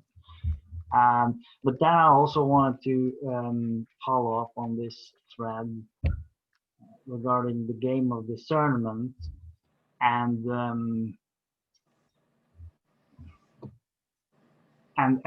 having the incentive to listen. Like Sam said, gathering together, just the fact that they're listening to each other, it's gonna make a very big difference. So now, now I feel like we're getting into the really interesting stuff. And it's sort of what we're doing here too. Just the fact of us being here and listening to each other makes a very big difference. In addition to that, as Stacey mentions, what if we have an incentive to make people listen? That might be needed for younger people who like gamification. So then there is that possibility that you can play a certain kind of game where you need to, your challenge is to listen and then to argue the point of view that the other person just did. Maybe even try to make it even better or more concise. So that would incentivize you to listening. So that's the, steel manning game, or I don't even know what it's called. It should have I mean, it's a conversation game, which is often recommended, but not so often practiced. I mean, Jordan Peterson and Sam Harris tried to do it a little bit, and it was pretty interesting. But both of those guys are like me and Colin, you know, they're going on and on and on. The mind is connected with a million different things. So being short and concise is kind of a challenge. And, but anyway, I'm trying to sort of come back to the short and concise. What I feel is the essence of all of this is just getting to know other people, getting to know oneself through that encounter, being willing to hear and understand different points of view. And then you might want to gamify that by having some kind of some kind of thing where they do that, and it's very fun, and it's challenging, it's intellectually stimulating, and you grow through that. So but this is still kind of on the level of the basics. But what if we take it further? Like what if we take, for example, some of the really big themes that we can see? Just to take one example, the political left and the political right. Now, for example, I would have loved to live in a world where we didn't even have that division, because everything is put into that division. It has certain consequences. But the point is that if we look at the values, the fundamental values behind what is called the right and the left, we can maybe find a few which are clear. Like some have said, the right tends to see things from the point of view of the individual being able to influence society around. The left tends to see society around influencing the individual. Obviously, there's no contradiction between those two, because that is both occurring. So the natural, you know, synthesis of that is what is a harmonious relationship between the empowered individual and the empowering society. So what would be a mutually fruitful feedback loop between specific people with their unique skills and their unique things, and the environment around them that can receive that and support them and give them what they need, etc. So then, you know, if you formulate the challenge like that, this is the challenge. Can you describe a scenario where these points of view are both included, and the goals of these people are aligned, you know, into a larger harmony? So, you know, that's the only solution I can see here in the future. And, you know, in the short term, I think it's about connection. People really need connection. They need to be seen, heard, understood. They need to feel appreciated. I mean, that just feels like the essence of all this. I mean, if we don't have that, then nothing's even going to begin. So that clearly must be a part of, you know, whatever this is right from the beginning. So I think I'll leave it there. So I'd inject a meta comment. I think the COI topic is probably too big for the time remaining. So I'm going to do it 2 weeks from today, if that's okay, because next week we have Kayla and Stacy leading a Talanoa ++ around bullying, which is a topic. No, I'm just kidding. Okay, so in the remaining 18 minutes, we can have more conversation, or people can check out, or we can go as long as you guys like. I have to take my daughter to a class, so I'll probably depart silently at some point, but I'll leave this going. And I know you guys like that, because when it's free of moderation, you guys have more fun, right? Tyra. So I've joined Discord, and already I'm totally confused as to how it works, but I've sent a link to Kayla to see if she'll join it. So I'm curious about that. So I'm going to do some homework I am going to hang out with this 6-year-old, and then my 16-year-old should be up by about 2 o'clock this afternoon.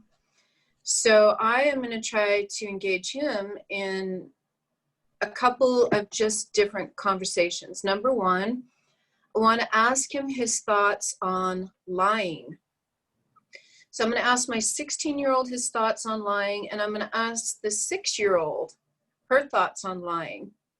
I'm curious about my 16-year-olds because his dad is really famous for telling white lies. Like, it's easier for him to tell a white lie than to tell the truth because he doesn't want to hurt somebody's feelings. So I've tried to raise my son, and I ask him, like somebody said, I can't remember, why, if you feel like you have to lie, check in with yourself and say, why are you lying? So I'm curious about his take on that. And then I'm going to talk to my 6-year-old's parents about possibly working with her. I've got a call coming in. I'm going to take this. I love all of you. I'm happy to see you. Hi, Joel. And I'm going to check out, okay? Ciao. Thanks, Tyra. Good to hear all that. See you later. So I just wanted to echo what Jazz Winder said about the generations in the family. I think that's fabulous, and it just reminds me of where I came from too, and the skills that I learned just by osmosis, and the skills that my children have learned just by watching me. So with that, I'm going to say I have some homework as well. I would like to get into the gaming with my kids as much as I hate it. I will get into the gaming and see what they're into, and then see if there are any topics that surface from there that everyone would be interested in, and then just kind of go from there. And in the meantime, continue to talk about we'll talk to my kid's teacher about this teen Congress idea. So anyways. I wonder if Twitch has a trending thing, like, because it is kids and it's a way that's kind of like a survey ready just to read in a bit of a way. Like, if you could, I don't know if they talk about serious matters or just kid stuff. When I was a kid, I didn't talk about serious stuff. Did not have any interest in it. No, not until I figured out I was being lied to, and then I got a little more wiser. And white lies, yeah, you don't want to be a lazy thinker. You don't want to just be lazy and white lie to everybody because you just don't have the patience or time to explain something. Or because you're trying to be kind. So can I respond? Being kind is a good reason, but No, it's not. See? Good, but not good enough. Okay. So I heard someone ask a few minutes ago, I'm just going to respond to this one question about, does Trump know he's lying? And my absolute 1000% answer is no. He does not know that he's lying, because to lie and to know that you're lying, you have to have some notion or appreciation of truth. Trump has no appreciation for truth, or at least he gives that impression. The truth means nothing to him. Words are weapons. Words are weapons for him to manipulate and distort and exert power. Does that mean he's delusional, basically? I don't think so. Well, if you don't know what truth is, you're probably a little out there. Delusional. So I think that he's got a mental model where if he uses words a certain way, he gets certain results. And that's what he's good at.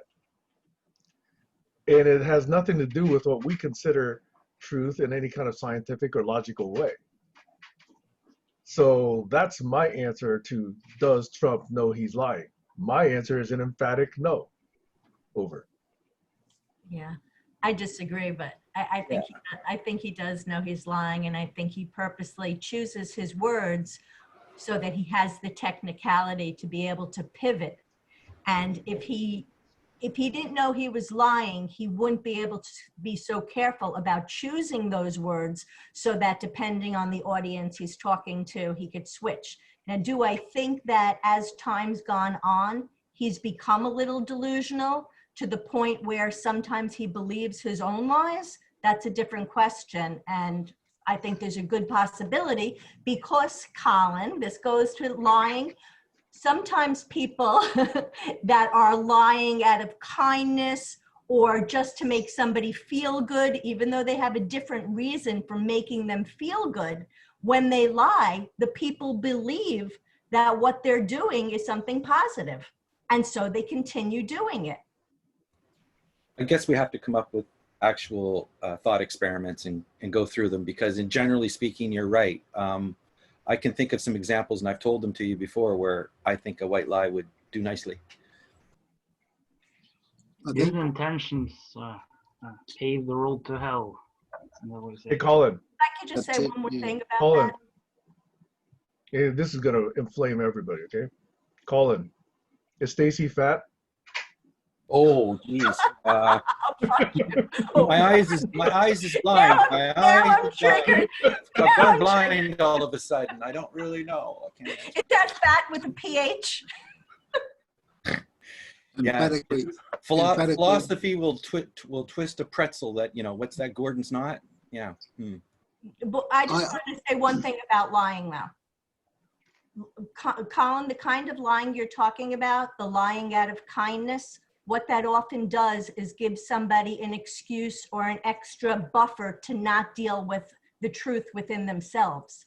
So in that way, it's almost enabling. Yeah, I don't think a lie takes place of advice or any kind of leading assumption. I think a lie probably does more good when you want to just avoid some kind of unnecessary waste of what's most valuable. And you just did that. You kind of said, I don't want to answer Sam's question. And that's very appropriate way where you don't have to lie. I said I was blind.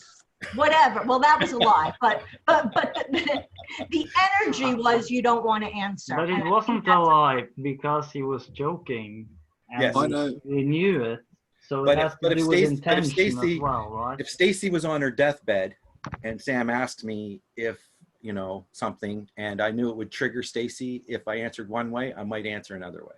That's all. Because if it's something that she has to do, as far as fixing her estate before she passes, then I wouldn't lie. Okay, can someone give an example of a situation where you have to tell a white lie, or because it would be interesting to see if we could find a way to tell the truth, which could also be kind. What's wrong with not answering? Or saying I don't want to answer? Nothing wrong with that. Could hurt their feelings.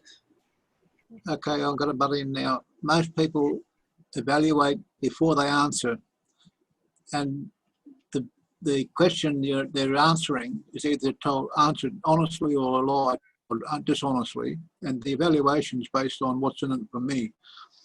I know one person who does that regularly. If the answer is heavily weighted 80% on what's in it for me, then they're going to lie more often. That's pretty good. I think what's in it for me is my guilty conscience. I don't want to feel like I brought somebody else harm, right? Yeah. Unless it's necessary. And that line of necessary is where I draw the lazy thinking.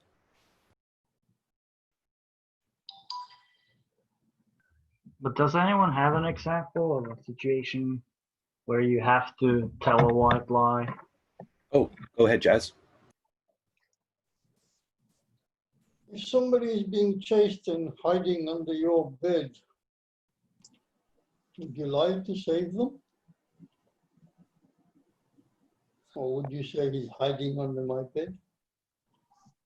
I would maybe lie that in that situation, but I would add that that's a very uncommon situation in normal life. It's all fair to lie to save somebody's life, but any other situation you wouldn't. No, I would just say that might be an example of a situation where that's the best choice. But then you're on the path to justifying other lesser lies. Yes. Maybe, but I guess curious to hear Stacy's answer. Yeah. Well, that is my answer. Yeah, I probably would lie. And yes, I would be justifying it, but I'd be honest with myself about it. I wouldn't say I'm not lying. I'm human. I'm not perfect. So if I was perfect, then maybe I wouldn't lie. I'm not. I probably never will be. I don't see why that matters. Like, It does matter. either you're delusional or you're not. You're still lying. But I do understand that if you realize you're lying, then you're not delusional. It makes a difference because Like if you're every confident, situation I'm going to evaluate differently. So Well- it would take a really extreme situation for me to lie.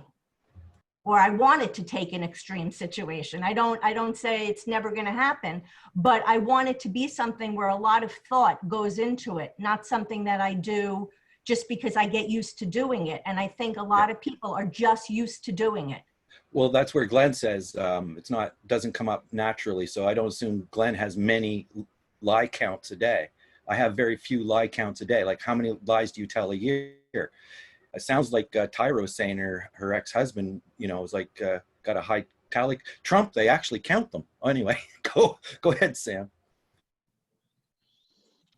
I'm curious because in all of this, it seems like there's this back of the head list of something that we sometimes call values. And some people value honesty at the top. Some people value love at the top. Some people value coexistence at the top. Some people value God at the top. So everybody's list, I think, looks different, right? So if you've got two things on this list that are in conflict, let's say lying versus saving someone's life, right?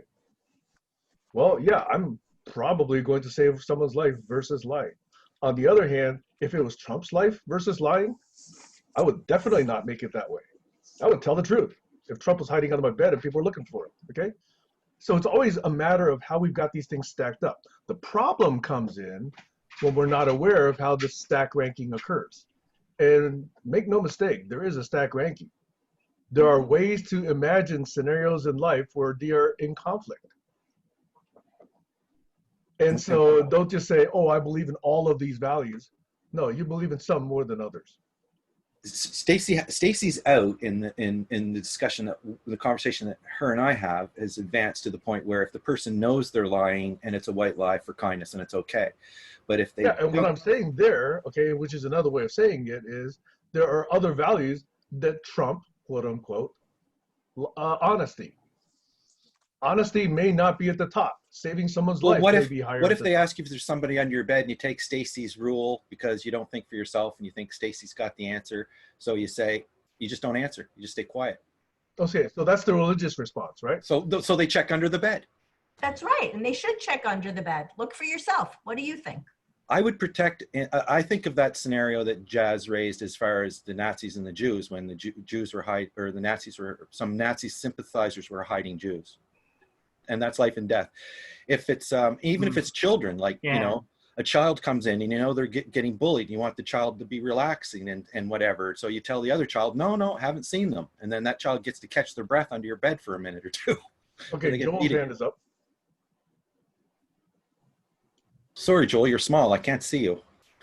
Joel, you're okay, you're on. It looks like your mic is not working. We can't hear you.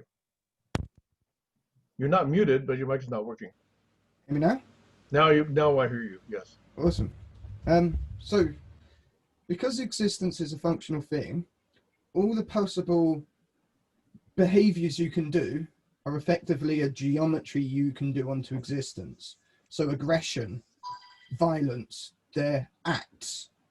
Why people do those acts is very dependent upon their moral position, their moral perspective. But the acts never change. So it's the acts that create the moral spectrum, as it were. And then your willingness to do those acts for varying reasons defines your spectrum on that spectrum. There's the light people and the dark people. All of them are willing to do the same acts, but all of them have different reasons for doing those acts. The light people and the dark people virtually are completely opposite on why and how they will do certain behaviors. So, and a lot of the times, the people who see themselves as being light are just as willing to do the same behaviors as those who are on the dark side. When does we all realize that it's not the reasons we create in our heads, but the behaviors themselves, because it's the behaviors that are the physical thing, and that is what's changing our evolution. That is what's directing us. So the spectrum of behavior and the spectrum of morality are two coinciding things that you need to understand your own perspective on. Sometimes both sides are just as bad as each other. I'm done. Okay, Jazz, thanks. I That was was great. Sam. I do not apologize.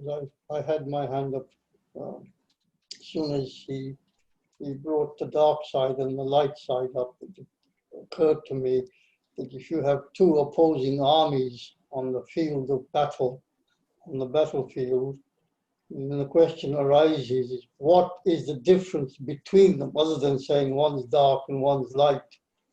And it's a one-word answer. I would love to hear that from somebody, anybody. Or a Behavior. longer one. Behavior. No. It's So Jazz, are energy. you done? Because after Jazz, I was going to go. And then you've got Alex and Joel again. Okay. So Joel, I'm going to agree with you 50% because I do think that the action is the primary part that actually affects the world. But that's because we don't yet have a good enough understanding of what happens in the mental modeling process. If we actually truly understood the mental modeling process, then thinking itself is an act. Putting together ideas is an act. So it has a delayed physical manifestation, but it is an act.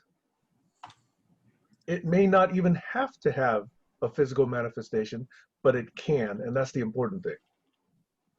And so the act of thinking, the act of mental modeling, the act of agreeing or disagreeing is taking action. That's the part that I would add to what you said.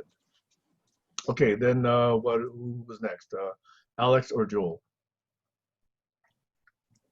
I'd like to mention that in answer to Jazz Wender's question, if I got it right, there's a frequency of light.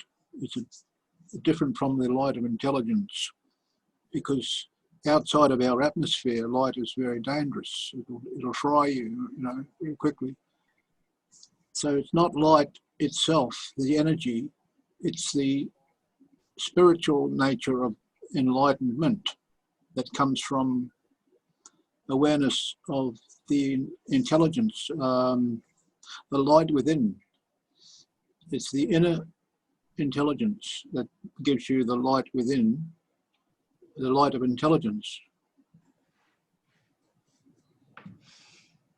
Over. Joel, did you want to go? We always call knowledge the light. We look at the beauty in nature, but nature is everything. We don't look at the spiders, we don't look at the other animals that kill for part of their existence. Some of those animals do their killing in some of the most horrific ways possible, worse than what humanity's come up with. So surely that must mean that there's two spectrums within nature. The animals that are more light and live by a certain way, and the animals that are more dark and live by the other way. We can see this. There are the animals that mainly eat plants and the animals that mainly eat meat. And then there is the spectrum in between. The way of thinking you have to be an animal that eats meat is different to the way of thinking for that which eats plant. We have both natures in us as humans. We eat both meat and plant life. To have the way of thinking required to eat meat and to be hunters, we had to take on board that darkness at one point in our evolution. So that still has to be there, because we still eat meat in quite a lot of the world. We eat plant as well. If you look at the animals that eat meat, their interactions between each other, the greater you get, is more vicious, more harsh. Whereas you go to the plant eaters, their lifestyles are more gentle and docile. That means humans are most certainly both natures, and we can see this in the way we act. There are people who preferentially eat meat and people who preferentially eat plant. That has to have behavioral changes. The food we eat has to change us because it's making us. We have to change that food into us. So I struggle to always only see knowledge in just the light, because as far as I can see, there is the dark knowledge as well. And that dark knowledge is very different to the light knowledge in both how it thinks and how it operates. The dark knowledge is more materialistic. The light knowledge is more flows, like fluid. And both spectrums constantly attack each other because they don't understand each other's natures. Both sides have good points. Both sides can create strength. But at the same time, both sides can create weakness. The darkness can be too harsh. It can break people, and then what good are they? Whereas the same is true on the other side. The light can be too light. It can prevent people from going through the lessons they need to learn to grow, and then make them weak and useless to themselves. We're fighting against each other's natures. We should be recognizing each other's strengths and each other's weaknesses together and become one. The two spectrums of existence working together in unison can create harmony. When we fight each other, we're causing disharmony. And then I saw, thank you. I saw Jazz and Stacy, and then I just want to take that just one step higher and go back to what Sam said, which was a very highly valid point of the thought and the act. The thought precedes the act. And that raises the question of thought control. How do I control thoughts which lead to acts in the dark sector? Well, there are techniques for that, which we have to practice, which I am currently practicing. And again, they're learned. And if we don't learn them, we will not practice them, and we will stay in the dark sector. So it's not necessary that a thought will take us into the dark and produce that action. It's kind of like the one I used to have when I used to do a lot of banking, which was to enter the bank and think, I could rob this quite easily, but I never acted on that. I always stopped short of that. And later on in life, I even thought of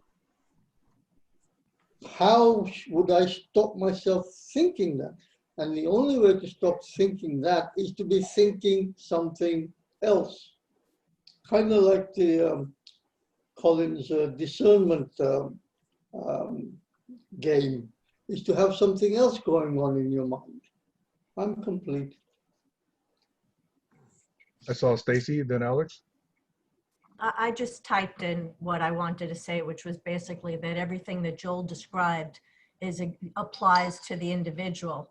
And to consciously evolve as individuals, we also have to be able to look at the light and the dark within ourselves and accept it. But that doesn't mean we continue to behave in a certain way. It's that we recognize it's there so that, as Jaswinder just said, it helps us to pivot and realize we need to change where our thoughts are going. But a lot of people that aren't able to do that because it's too painful for whatever reasons, they just pretend it's not there. And, so for me, it's about making it safe for people to be able to explore their darkness and share it so that, not acknowledging something doesn't ever usually help. I can acknowledge my dark side. It's often necessary to compare your darker thoughts with the others, so you've got a comparison and you know where you are. And the other thing is that if thoughts have a impact on the world, which they do, I mean, especially on the individual with depression, mental illness, and that, our thoughts can have a tremendous effect on us, ourselves, our family, and the people we love, the people around us. And if we're in a powerful position, our thoughts can have an impact on the whole nation.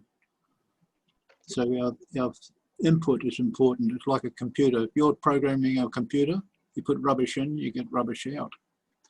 If we're teaching young people how to think and behave and to succeed in life, the input is important. We teach them the input is the critical ingredient. You value the input, and then you have a greater likelihood of avoiding the mistakes that people who didn't think about the input are experiencing. Alba. Just a final word from me very quickly. This particular machine I'm using now, AMD, it's quite a high-powered machine which my son's given to me, his old machine. I bought a new hard drive for this and I configured it myself with Windows 10 Pro. Now, in the configuration section, towards the end, it does come up with removing files required for configuration which are no longer required. And that's something we don't do to ourselves. I'm complete. The installing upgrades theme. Yeah, or getting to the next node on the map without needing to slide back or tell somebody, we're 5 nodes already into that conversation. It's recorded. If you want to join into the conversation, go back and look at, read my book or. Pardon me, but I think Just Winter was on a different point. Well, yeah, he was on the point about the fact that you don't need configuration files. And I'd say the configuration files are still exist at Microsoft. And if you need them, you can retrieve them. I think that was a different point. If I He may, said- and he I'm said sorry that if I'm he- wrong, okay? It's that you start from the operating system, but installing updates is your responsibility. And if you don't, in a sense, install updates, in a sense, grow, in a sense, evolve, in a sense, fix bugs. Well, he said he configured his hard drive, and then once it was configured, it deleted the files necessary to configure the hard drive. So it moved on. And that's to update your own faults. Right, so he got the node 2. He got off the configuration node. He doesn't need to consider it anymore. If he needs to remember that it got configured, he could call Microsoft, did you configure it? Oh, I see where we did configure it, but the files themselves are not necessary on the view where you're navigating now. So it removed them to give you more space to navigate towards the future. I'd be curious to watch this part of the segment of the video. Okay, I was going to mention something else, but I'll be quiet now because our banter got me off. Oh, I know what it was. When Alex said garbage in, garbage out. Yes, if the program can't discern what's garbage. So that's the trick, defining what's garbage, because garbage in could be nothing out if you can figure out what's garbage. I think the AI systems of the future and Facebook right now are tracking and, YouTube deplatforming people who are considered garbage. So now, Yeah, but we're in that world. come on, if you consider people garbage, it's because you're delusional. So No. I'm saying Facebook is taking ideas that people have. I know. Yeah. But the thing is, like with garbage in, garbage out. If we're talking about impressions that Well, I'm come just saying from garbage in nature, could be nothing out. So that's an option. yeah. Because he But- said computers, right? That's what I was wondering. If we treat impressions in a certain way, we can transform garbage, right? So for example, an idea there isn't an idea, isn't bad in itself. It's bad in a context, in a situation. So if the house is on fire, it's a bad idea for us to sit down and have a 3-hour conversation. It's a good idea to fix the fire. Sitting down for a 3-hour conversation is a good idea in a different context. So I think, Where's the look, garbage there? I think there's so much confusion.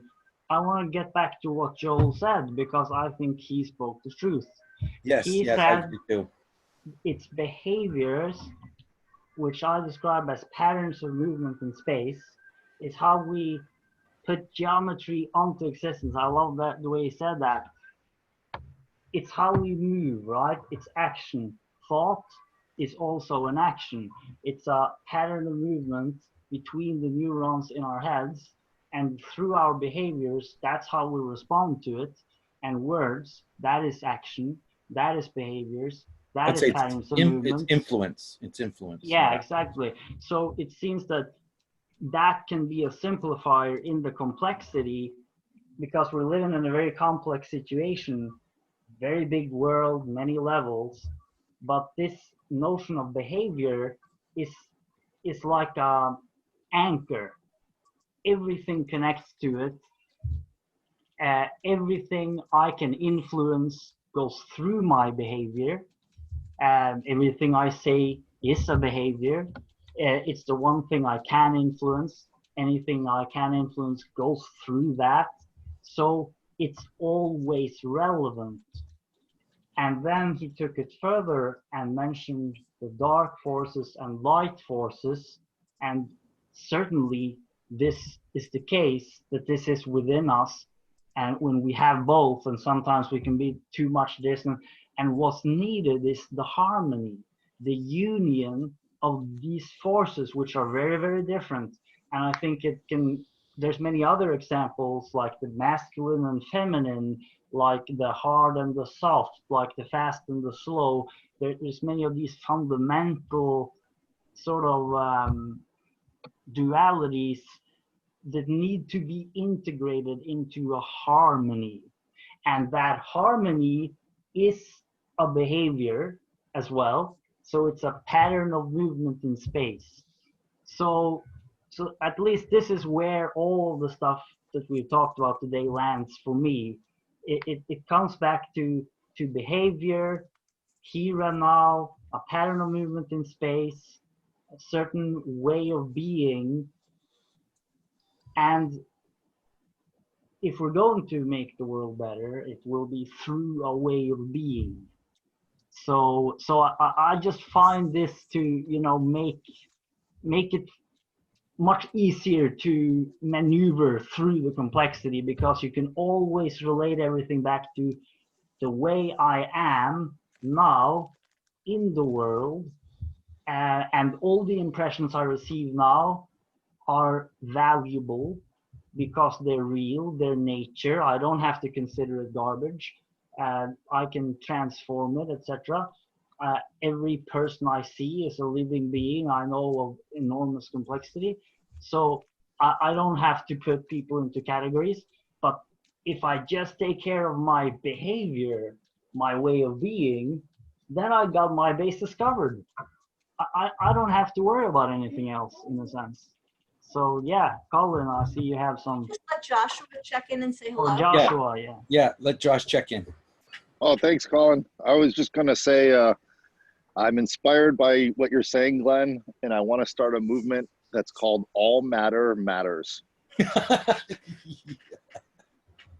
And I mean that sincerely, Excellent from the name. deepest part of my heart. Like, That's sincerely. an excellent name.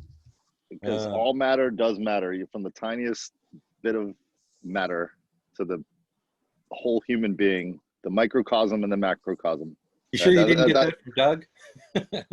Even No, garbage. Anyway, I'll just leave it at that. I'll go. Please continue the conversation. I'm really enjoying it this morning. Thank you, everybody. Yeah, I really like the optimism that can be brought in from the positivity that Glenn has. I'll say that. I like that positivity. I just feel And he's also brilliant too. I just wanted to say he that. knows a lot of things too. I think it would be funny as hell though to watch him be the president and just have the issues come at him one after another, and him say, "Well, I don't know. I just want to be kind. I don't want." Like the real life is much different than what we dream, and it's these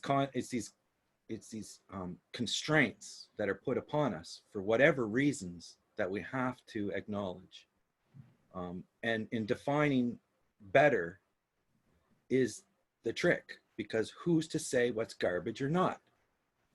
And and I'm just made the small point about Facebook is starting, and China is starting, and we're going to lose free speech if we're not allowed to say whatever we want and let everybody decide whether it's garbage or not. I fear the fact that simple black and white lazy thinking with emotion and fed with emotion and popularity is what seems to win the day. Intelligence has never got its due. I don't think. There is no intelligence Olympics. There is the Nobel Prize, but some guy with $1 million comes and says, okay, I'll use that to build a bomb. Great, thanks. So knowledge is not valued, as is the usage of comfort and convenience. People are lazy thinkers. I'll just say it. I get tired of listening to myself think. Go ahead, Joel. Right. I'm going to speak on the science versus religion part. All the time you hear people deny the existence of God, they never, ever define it. So I will. God is the fabric of reality. It is the nature of all things. So what science studies is God. It is the fundamental variables. But what science is looking at is the emergent functions. It looks at what has been created and relates how they're working together, never actually fundamentally getting to the base reality, which is driving all of it, driving all of their interactions and driving every single part of it together. I like your God. I like your God a lot. If you go back to the ancient cultures and look at what they said, well, we can look at the modern religions as well. And when we do that, we can see that the ancient religions were far more functional. They talk of frequencies, they have geometry, they have sacred geometry, they have the interactions of psychology. Look to Buddhism and they'll tell you how people behave and interact together. Look to Hinduism and they'll tell you the different sciences, the body interactions, etc. Look to the other ancient cultures, they will tell you different things. The European ancient cultures and the American ancient cultures were plant-based and understood the sciences of biology. So when you look at the religions from an eye that knows the science, you start to notice the patterns are actually science.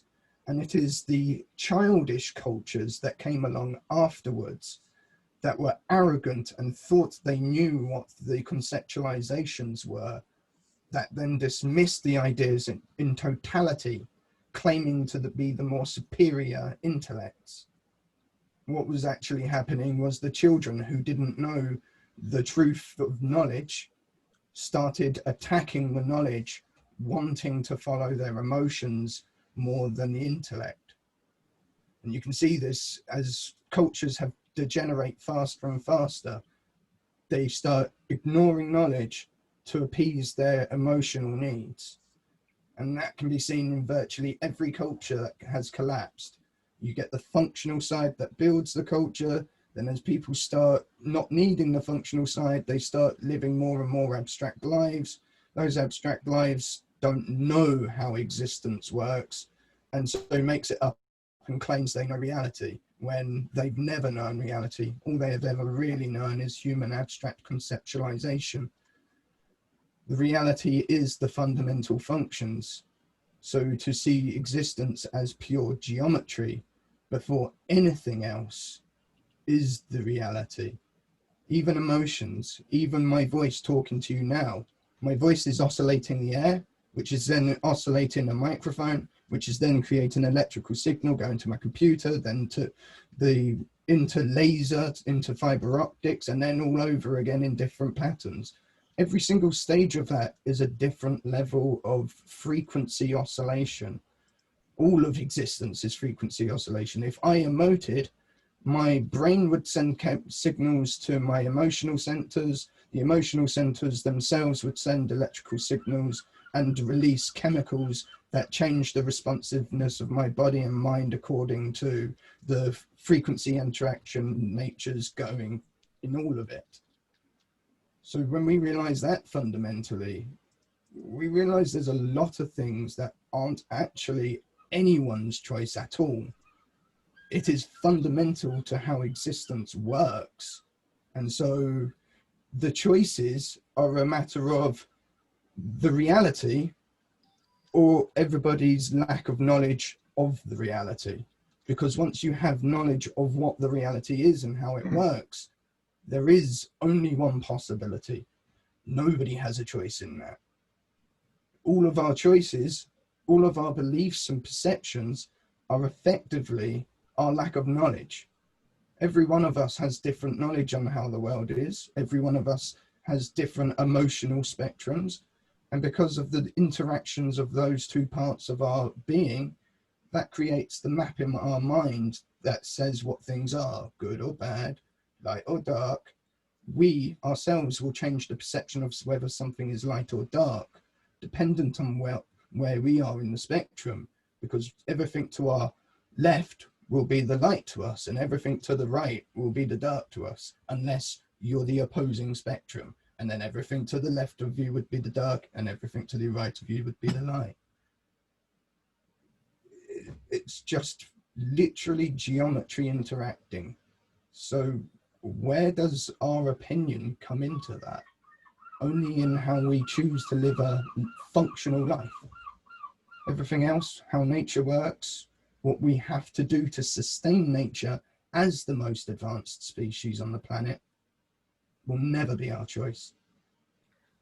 And if we don't go outside of that functionality, it leads to our doom faster and faster and faster. We effectively steal the future of the generations to come, the more resources we still take from the planet and put into states we can't change back. Anything we can change back can constantly cycle.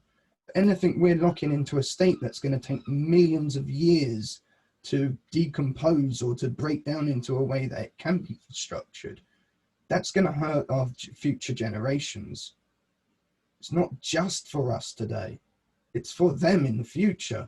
Our behaviors today changes who they will become. We can see that in all species because we have convergent and divergent evolution. I'm done. I just, yeah, that was great. I just want to say I agree. And I just want to add, though, that by being able to see that within ourselves, it helps us to not allow our emotions to slant the angle that we're looking at things from. So I do believe there's a perfect order to everything. And I do believe that everything you said is possible, but it requires us to be in alignment with ourselves to see from the point that we were created to see from in the first place. I don't know if that's making sense, but Joshua, I guess, gets it. I get it. Is it Alex and me? I wanted to mention, thank you, Sam. I wanted to mention that children in the old days, way back before the Hindu religion, even before Buddhism, they would make a lot of noise at night and the older people would tell them to shut up, don't attract the enemy or the wildlife into the camp, into the village. But children would ask why. And the parents would tell them that if they be good and be quiet, they're behaving. And then that means when they die, because children say, what happens when you die? That's the most usual question. The parents would tell them if they're good, they go to heaven. If they don't do what they're told and be quiet at night, they go to hell because they're being bad kids. Good kid, bad kid, heaven and hell. Now that story evolved at campfires over the centuries and millennia into a religion about heaven and hell and being a good person, telling the truth, being honest, and being a naughty boy, playing with the noisy toys at night when you're not allowed to, that you'll go to hell. You're a sinner, you're a bad person. So that's how a religion developed. It evolved slowly over time, and it's evolving still over. I don't mean to be rude, but I have to say this. So Alex, you just gave like a whole story, and the first thing I'm thinking is, how do you know this? Like you're talking, like you're saying it as if it's absolutely the truth that this is what happened, rather than it's possible that part, you know, it's possible that this happened because A, B, and C. But this whole idea of being so definitive that this is what happened in a time and place that I have really no idea is just upsetting to me, because I see that we all do that from time to time. And it's something I think that we should pay attention to. Sam? So I'll respond to you, but first I want to respond to Joel. And that is, Joel, I was really rocking with what you were saying up until I heard something which I think I might misunderstand, which is that there's this illusion of choice. Did I hear you say that there is no choice, or are you saying something else? Because if you're saying we do not have choice. Did you hear what I said about time the other day? Which other day? I don't think he was actually on. I don't participate on Thursdays and Fridays. Okay, so I discussed what time was from my perception in the possibilities of existence. Because of the flow functions, different functions get determined at different times. So the future is kind of completely fluid up until certain points. And in those certain points, there are definitive functions which will be what they are because of how the variables already are. As time goes on, more decisions are being made by the living beings.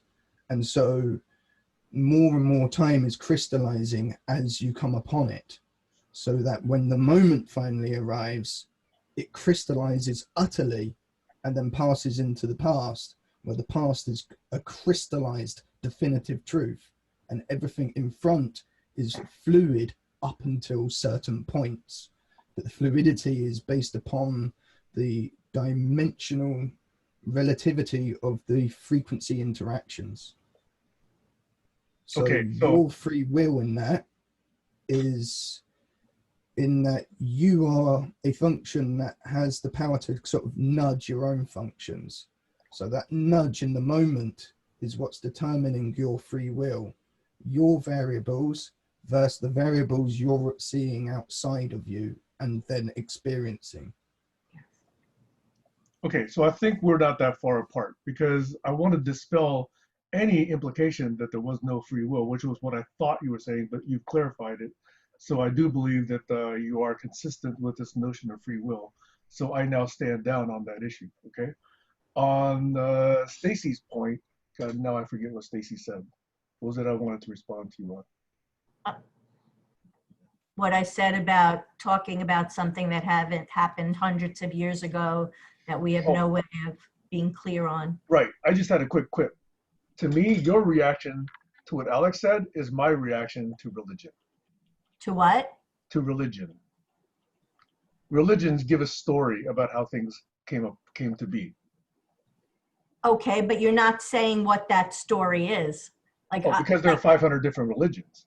But that's my point. Right. That's my point. To present something is one possibility is this is how it became. And there's probably many, many possibilities that could all happen at the same time.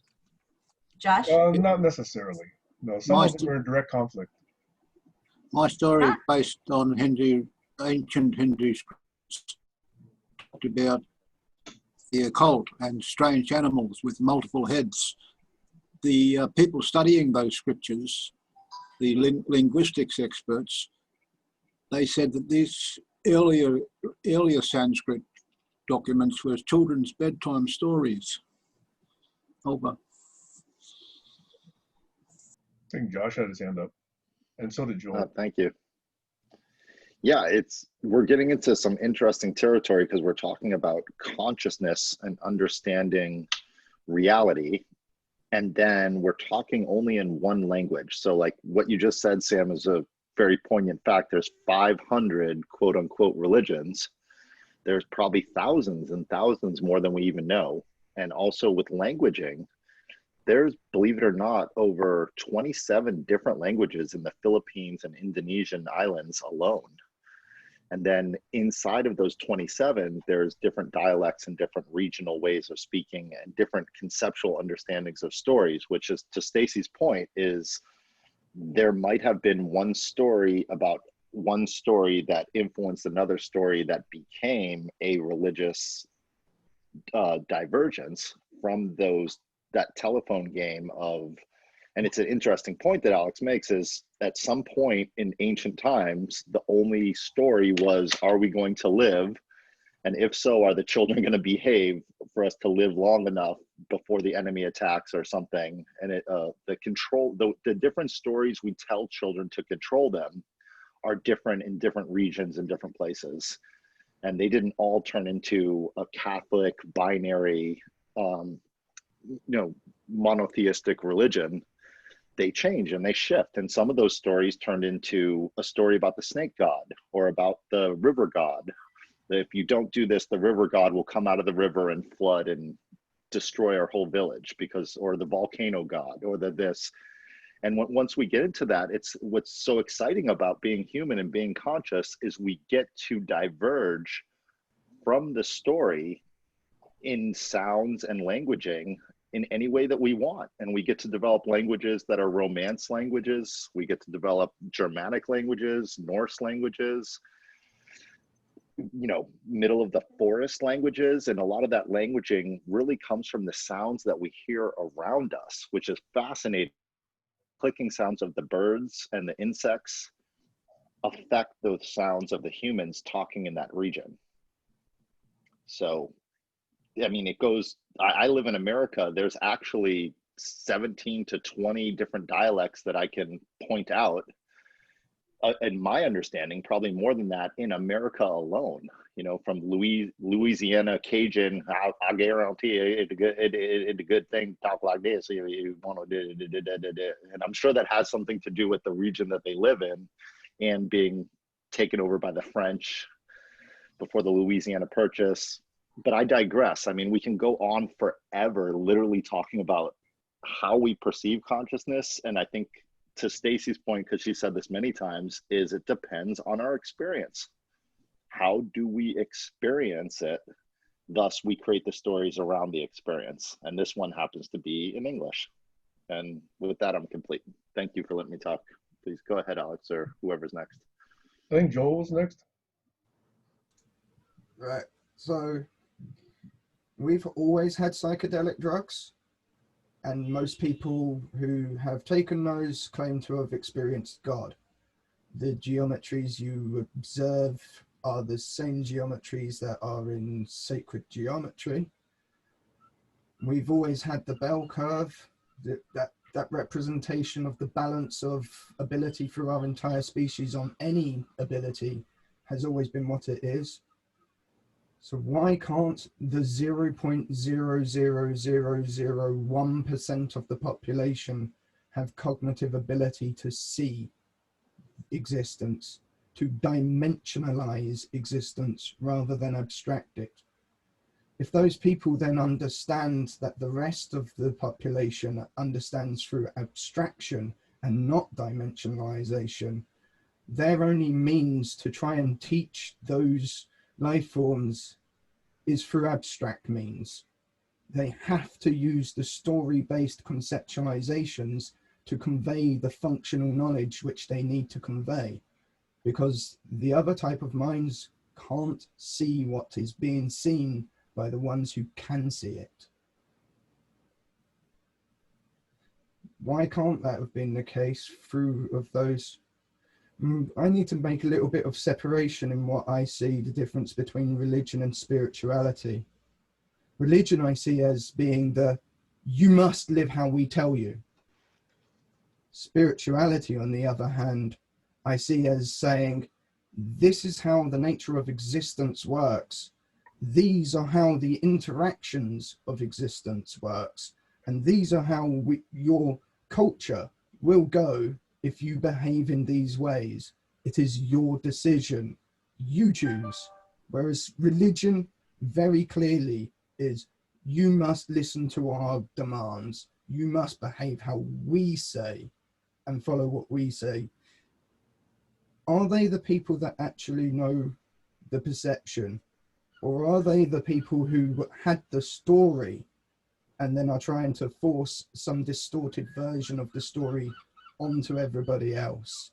Whereas the spirituality always maintained that original idea that each culture, each lineage must make its own decisions and not have an overwhelming majority force them to bow, whether a minority or a majority. Both can cause the same level of harm, because a minority can get a majority to do their whims, and a majority can overrule the minority if they don't want to listen.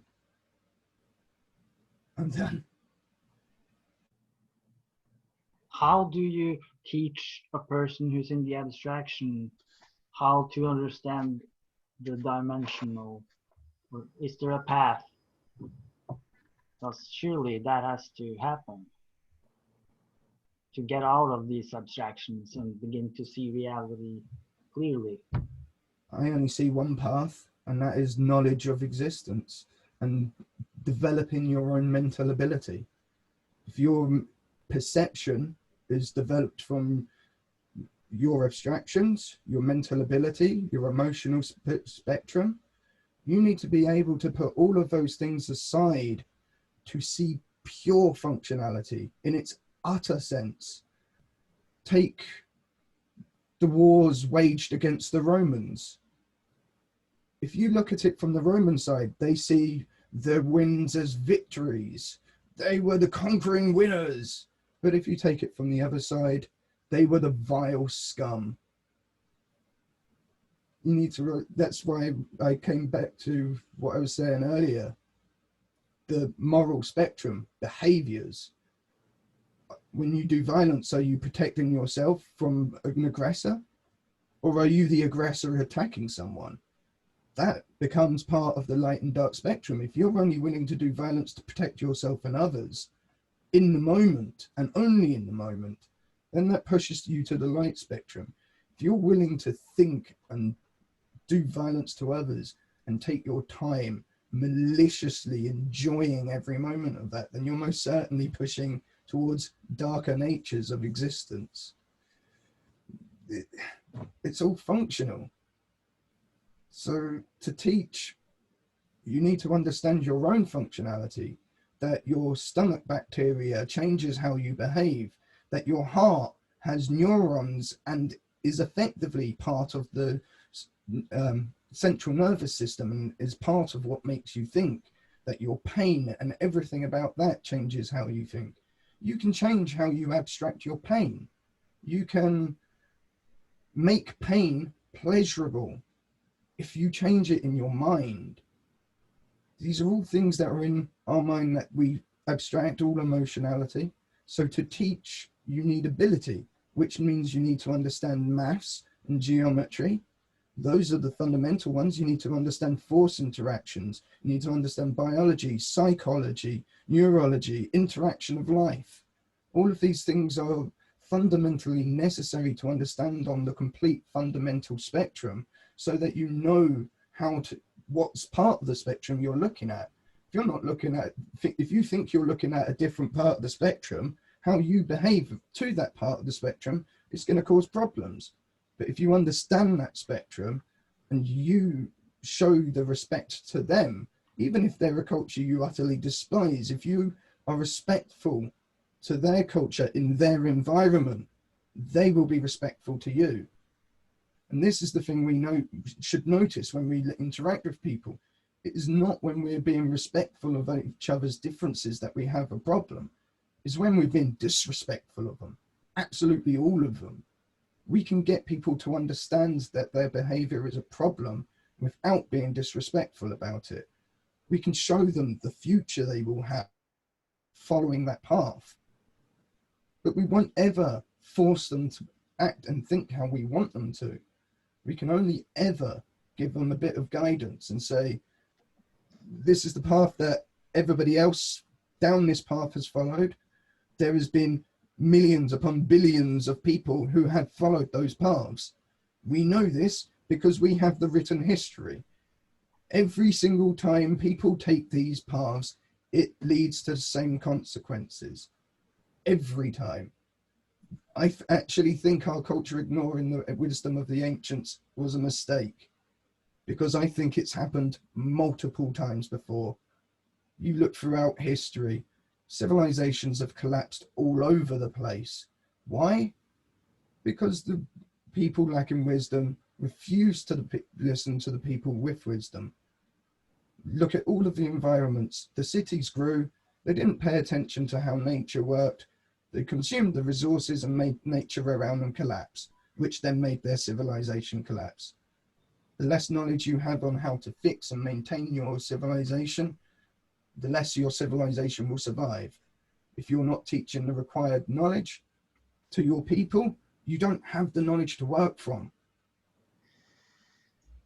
So to teach people how to see perception, those who can get to that point in this life, because remember, we are saying that existence is a spectrum and ability is part of the geometry. So if you're further down the spectrum, you require more work to get to the higher levels of spectrum. You don't have to. We can all exist as the spectrum we are. We can all move through history as a spectral race, allowing humanity to fill all sorts of different positions and lives.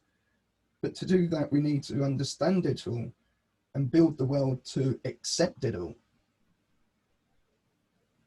And the perception comes with development. You can't have perception, you can't teach it. Fundamentally, this is one of the things that awakening is all about, and undarkening. It is coming to that perception and understanding of fundamental function within existence. It's seeing and understanding it all.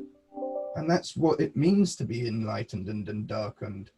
It means to see that spectrum of being, and to know that the only path, because both of these two are liars. The light will lie to you and tell you the world can be a pretty thing that it can't be. And the dark will lie to everyone and tell them they can be things they can't be. They're both deceivers because they're ignorant of the entire functional reality. As the Buddha said, and many other ascended people throughout history, the only path is the middle path, the direct middle, because that is the harmonic path. That's the path where everything works together, fulfilling its position, fulfilling its purpose in existence.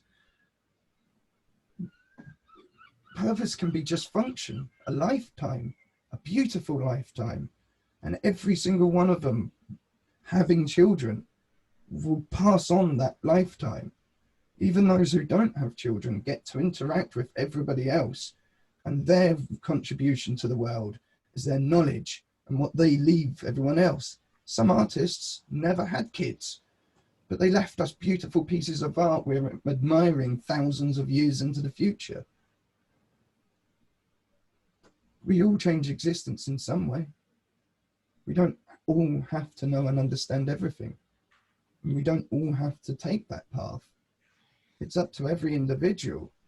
Those who want to take it need to recognize that there are people in the world who can see and understand things that nobody else can, simply down to their biological geometry.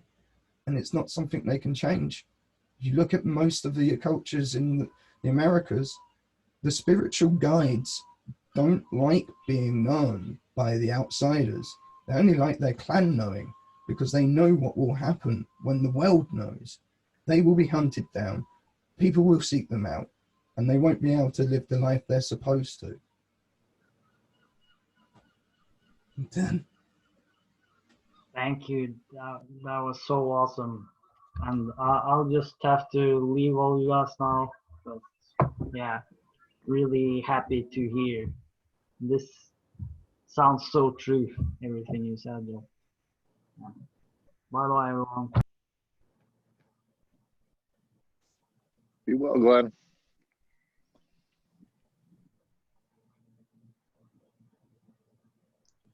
Mago Cooley? I'd like to butt in because I've had my hand up for at least a half an hour. Yeah, I wanted to reply to Joel on his first round, but then he came back and punched me twice with the second round. I say punched because he knocked me right off the map of what my comment was. Now, I don't even know if he was replying to me at this point. That was my first question, because I put in the chat that science and religion is incompatible, right? And so, okay, so he was coming back to that. And then he defined God to be something that has nothing to do with the God that I'm talking about. So I told him I liked his God that makes room for everybody, but that's not the God we deal with. That's his God. So his God's fine. If he has a fundamental belief in sacred geometry, he's got this in common with Josh. I think Josh and Joel have a lot in common. They made a contact last time, and I hope that they can get together some real interesting stuff. But I don't want to go down that road. I don't want to go down the sacred geometry, but I am fascinated to see what might come out of it, them talking about it. When I talk about God, I talk about the God that made me, the people who believed in these ideas, the people who believe, not the people themselves, but the idea that they believe in, because people can change their ideas, right? So when you say the crystallization of the past and the future, all you're saying is we can't change the past. When I say get ready, I mean, let's plan for the future that's not here yet. So let's start to pre-crystallize the future, right? That's what I'm talking about. I'm talking about package them gems. Know what you're going to say. And if it's important, back it up and improve it. Challenge it with people. So, you know, this conversation about religion and science, I think is a good one. I think I could actually have a decent chance at having what I would consider a dignified conversation, possibly with Joel and Josh about religion, where other people like Alex and Jazz just seem to like to make it difficult for me to feel in that space where I can't help massage the nodes that we're in. It's either they're going to lecture to me, tell me I'm wrong because I don't understand, or else, you know, I feel that resistance. Now, I don't know if that's true or not, but with Josh or Joel, I see this true questing where I might be able to play a game of discernment, and they'd have patience to wait till their turn to put the next node on the map of religion. And then Joel would say, well, you know what? I have a problem with that kind of a God too. And I'd say, yeah, it's dangerous, isn't it? Now, the God you're talking about, I don't see how that imposes on my life. There might be some lessons I could grab from that, right? With the geometry, the sagacious knowledge of the ancestors. There's got to be some good stuff in there. Definitely recognizing that currently we are more into a world of, in the West anyway, a world of convenience, causing pollution, pesticides, whatever. Is there better ways to farm? Is there better ways to build houses? Is there better ways to think about the consequences and be more fair? I'm sure there are. Is it the expedience of capitalism and the greed that's keeping people to say, you know, I don't have time for that. I got to go watch a ball game now or something. You're like, I'm not trying to say people don't have a right to have entertainment. I'm saying people who are not part of, maybe not everybody feels they have a responsibility to be part of trying to define what's better. And realizing that the more you know, the less we know, the humbling in that. And then listening to people who have a black and white definition of things and think they're so certain. You ask them how certain they are. And, you know, it's probably not even worth having the conversation. They just all derail. They all derail. So the point is if you could get, like Sam's saying, a situation where people are willing to sit down and discuss a topic with some guidelines that, you know, you're not just going to get to stonewall somebody like I've seen Jazz doing to Heiner when he was trying to ask some questions. Jazz just stonewalled him. For whatever reason he has, I'm not going to judge it, but that's what happened. And it was uncomfortable and I left. Heiner wasn't asking any questions, by the way. I didn't hear Yeah, well, any, Stacy was there. No, Heiner was about to say something. but it wasn't a question. Yeah, you could be right about that. In fact, I think Heiner does speak in questions a lot. Anyway, so, but regardless, I think asking questions is open listening. And I think, Stacy, you agree with the questions are a great place to, and I think Jazz does too. Jazz is a great fella. Like, he's got a lot of responsibility. I don't want to shit on Jazz. I just want to say that his style is different than mine, where it makes it difficult to have that conversation, to define what God may be before we even start to talk. So yeah, the God that I'm talking about is the one that makes you feel dirty and sinful, and you can't doubt him. You must praise him and be a slave to him, right? And the crazy thing is, the people who are more honest and truthful towards their religions are extremely vicious, right? Like the Westboro Baptist Church, they were telling their truth, Stacy. They weren't lying to themselves at all, but they were vicious. So yes, this Glenn idea and Joel's idea of this utopia where everybody gets it and understands it would be wonderful, but that's an illusion.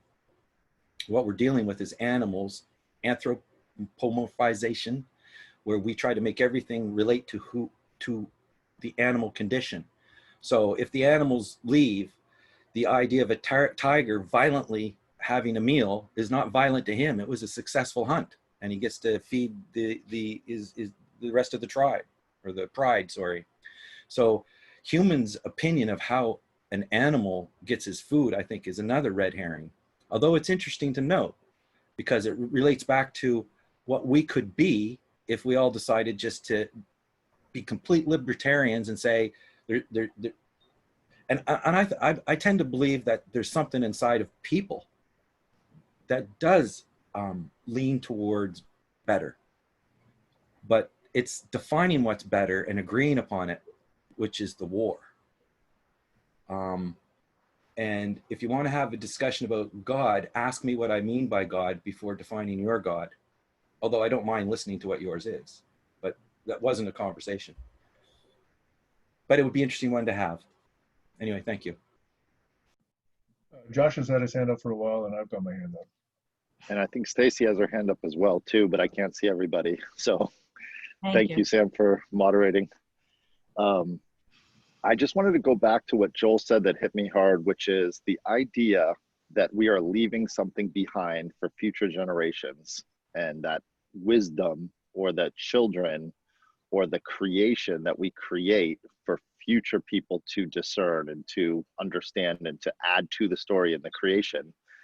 And I kept thinking last year about conversation technologies. So when you were talking, Colin, about, you know, what we're doing here and how we can build on it and how we can have conversations without stonewalling, etc., is maybe leaving behind a creation or definitions of types of conversational technologies that can help have better conversations, thus creating more in the future. And in the spirit of barn raising here on Saturday, the idea of, sorry for the car going by, the idea of adding on to ideating with, creating with, no power over, a lot of the philosophies and culture that we've created in these conversations. If we can do that by defining it so that it is actually better, and maybe create a new type of conversational technology that helps to ideate and helps to create and helps to make that game of discernment better for others, I think would be very valuable. And I've said this many times, if we could put our conversations into a trust where we trust each other to move forward and give it to others, to future generations, at no charge, at no manipulation, no trying to get power over others in the future like religions have done in the past, that would be very interesting. I just wanted to bring that up, and I'm complete. And it would be more fair to ask the children to comment on that than to let them come up with it on their own, but both maybe. Stacy, you had your hand up, and then I've got mine also. Yeah, so I'll just start where Josh left off. So Colin, when you and I used to talk about maps, what Josh is saying, so when you were saying before that I said the conversation would be over, not that it would be over, but it would fork differently. Because if I want to get further into what Joel is saying, what Glenn is thinking, to have someone that is saying, no, this isn't true, that's going to derail that conversation. So it's not that they're no longer able to be there, but they're going to be at a different part of the conversation that's going to fork differently. And the other thing I also wanted to point out that God that you talk about that makes you feel shameful and all that, as we already mentioned, that started with a lie to try and control people's behavior. And that again ties into my whole about lies being used to get people to do what they want them to do. The trick is to tell the difference between the lies. You know, which Bible verses are true from God and which aren't.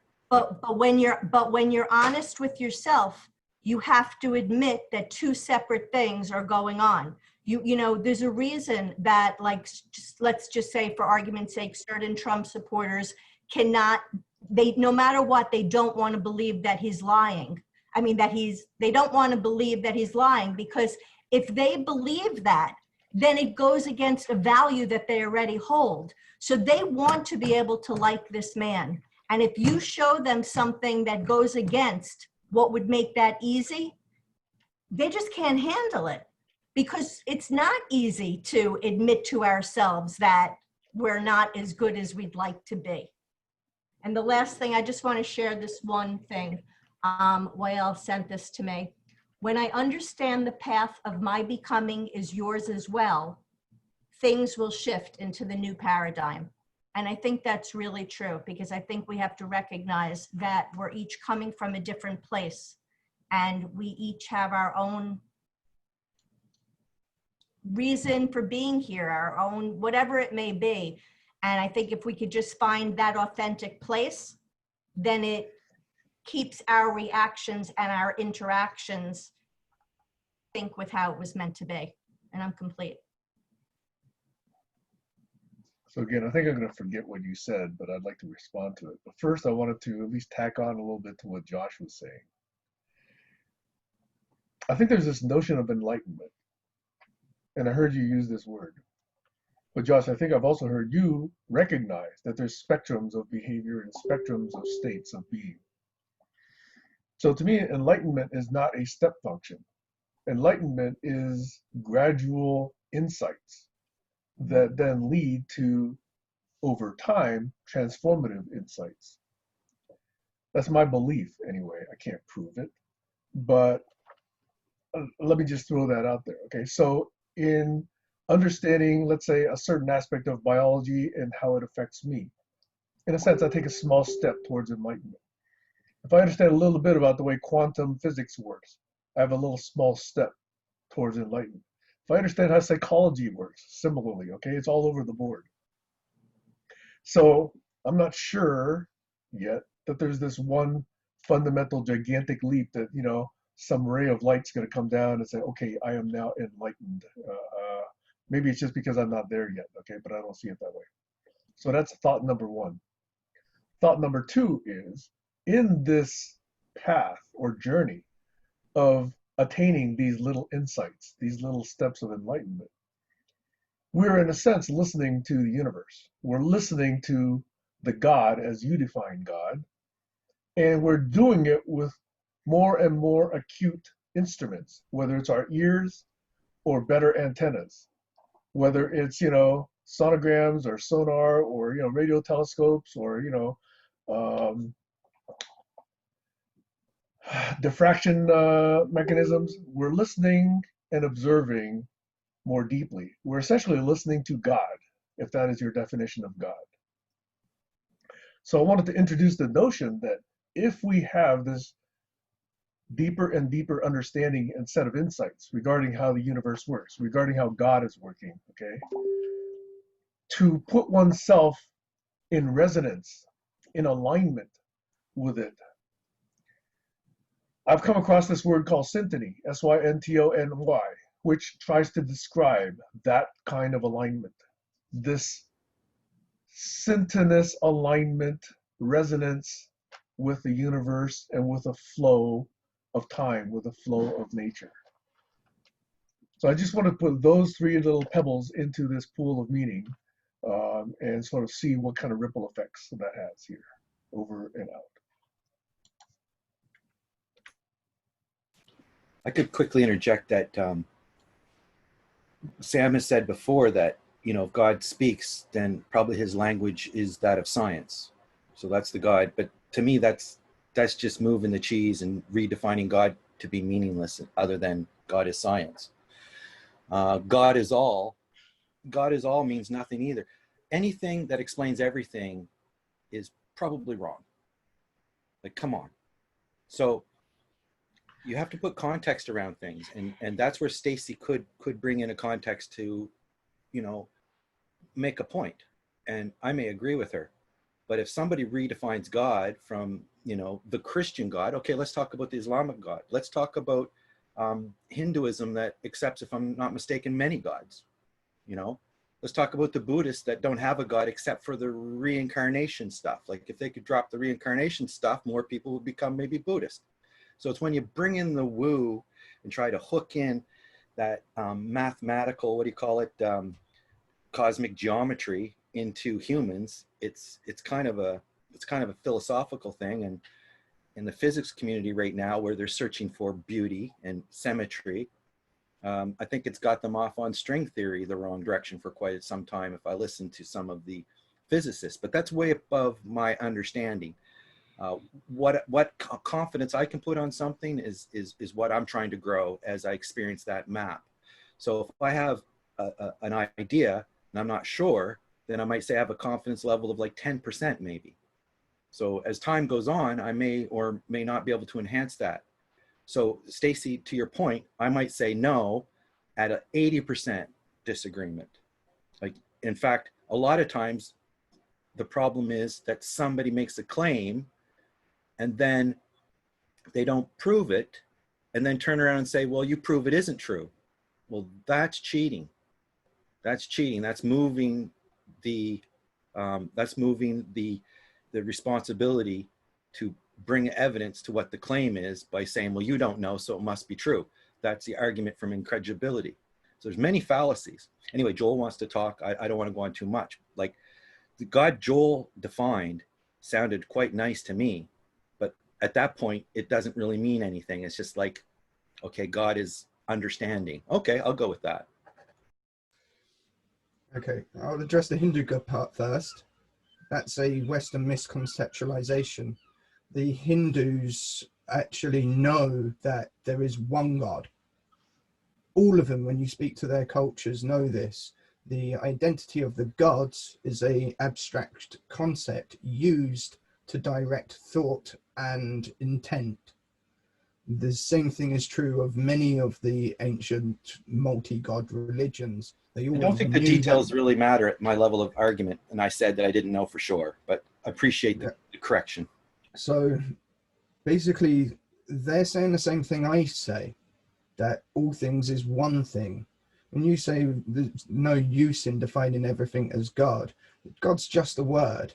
The idea is the more important part of what's trying to be conveyed. And the idea is the nature of how things interact, that there is a fundamental way that things interact. When you go into the multi-god religions, they talk of gods of love. Well, that's when you don't know it's the science of it in the real sense. They just know there's a feeling. Their only way to abstract that is a flow of some sort. And to the spiritual cultures, they described life as flow. They didn't use the scientific concept. So the gods were just flows they didn't understand. And this is seen through all the cultures. By following each culture back in history, we can show that they all go back to the same origins, and from those origins get corrupted more and more and more into the bigger spectrum of the picture. And when you pay attention to the interactions of all the cultures at those times, how the different cultures would emote and react to each other, the changes are very obvious based upon like the culture itself. So the religion has been changed to fit the culture. And the further back you go with this, we can see this is the case, and it all stems back from the same origins, the Sumerian texts and everything before that. So it seems that's history. That's history, though, right? So I don't mind history. It's when they bring in the supernatural and what Stacy detests when I say supernatural, though? Well, supernatural is when people they fill a gap with something they don't understand, and they say, "Well, it must be God," or they rose from the dead, and it's supposed to be some big miracle when there's all kinds of people raising from the dead back then. The question I have is, as you go back through history, identifying the bullies and the liars of the time, because they're all there, and it was a lot easier to bully and lie in the past, I think, than it is today. It is, but when you look at what they've actually said in the more spiritual cultures, it's not control, it's don't do this, it's going to go wrong. I don't agree. I don't disagree. I don't disagree with good lessons, but that's why I say, like, you could probably substitute all the religions with humanism, because if I'm not mistaken, it's all about not hurting people and understanding what's better. Okay. I can't convince you on why to believe in a God. Well, I don't For think me, you got to define the God label. It can't just be everything. It has to be something. Like, if God is love, then, well, you're defining love. But you don't, that's not God. So they say God is everything. I think the God of Christianity is not the God you're defining. The God of Islam is not the God you're defining. Which are corruptions within the last 500 to 600 years. What you're defining is understanding for better human survival and coexistence. Ultimate. And I think that's beautiful, but that's not God. That's defining something for ultimate human kindness and existence. Remember what I said, how I define God, that it was the nature of reality, the fabric of reality. Well, when you reach to the other part of it, is it conscious? Does it really matter at all? Yeah, I mean, knows, for you to perceive it, once you have perceived it, there's no question in your mind that unless you perceive that thing, it's something you genuinely have to see to believe. You can't just have it explained to you. I agree with you, and I think experience. Sorry to interrupt, but just to clarify, maybe this would help you. I think of what you think of God in the spiritual sense as manifestation of art, which is subjective for everybody as well. But anyway, so I think art can bring you that awe, realizing the universe is near infinite or could be infinite. Talk to Glenn about that for 4 hours. Like, it's just fascinating. But there's only so far you can go with results. And so, as I would agree and sit and talk with you about this idea you're going to call God, which I call good, maybe put an extra O in there. Because God brings baggage of doing magic. So. Colin, if I could just say, I think that sometimes you don't recognize that behind the religion, there is a science. So when you say something like woo, automatically you're like throwing out, or you're not even looking within to see what that religion was formed to explain. So conspiracy, you could take out woo and put in the word conspiracy. Some conspiracies are true. Right? No, I can't take that. And I don't, no. That's what do you think I mean by woo? I don't know, but it's very dismissive. Whatever you mean, it's dismissive. Woo is you can pray and get a result. Okay. Do you agree that it's sort of dismissive? What about if you can pray and get a result because there's a science behind that? That has to do with a lot of the things Joel was talking about. No, let's all hold hands right now and pray that there's no more sickness or there's world peace or anything you want. Like, come on, amputee, grow a leg, anything. I think the scale of what you're talking about isn't really an appropriate example. Well, I think it does come to extraordinary claims, need extraordinary evidence, And God is a major, extraordinary claim. It's like, I have this invisible dragon in my garage. You just can't see him. Is the placebo effect an extraordinary? Well, we see in the dark because it's just, optical nerves into an electrical through chemical into your brain where it's dark. So there's no reason why somebody couldn't put you under the influence of magnets or some future technology and reprogram your brain. Like, that's possible. Like, what you don't know for certain. And what I'm saying is that people are awful certain about things that they don't really have, in my mind. And you're right when you said that people will be blinded by their certainty and their bias, and they just do not want to get. Basically, if I say, well, science teaches evolution to a fundamentalist, and they say, well, evolution is a lie, and then I say, well, then therefore all the science teachers in the world who are teaching evolution have been affected by demons of some sort, and they say yes, where does that conversation go? Right? So that's the level of trying to change the textbooks to say, look at the world, look at the trees. Obviously, it's creation. It's been created for us. They don't even understand evolution. Is it even worth to try to explain evolution? And then they go vote for somebody. You've gone past what I've said before about it being corrupted. Remember, I said children were judging ideas they didn't understand. Totally. Okay, so go 1,000 years into the past, into what we know was the Dark Ages. How would they view all of science today? As magic. So I'm saying that there was more advanced cultures that understood more. They died out, and then children who didn't understand the knowledge or technology then created false ideas onto that knowledge.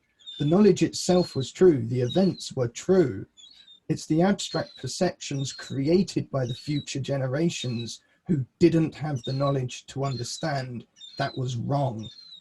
They created the anthropomorphic gods. Yes. They were the ones that called everything magic and woo-woo and said there was no way of this working or that working. All the ancient cultures, they all fundamentally describe it. They tell you. Why don't the religions? Because the religions are the controllers. They're the liars. They actually have some of this knowledge. And when you study the religions in depth, the knowledge is there written into the books.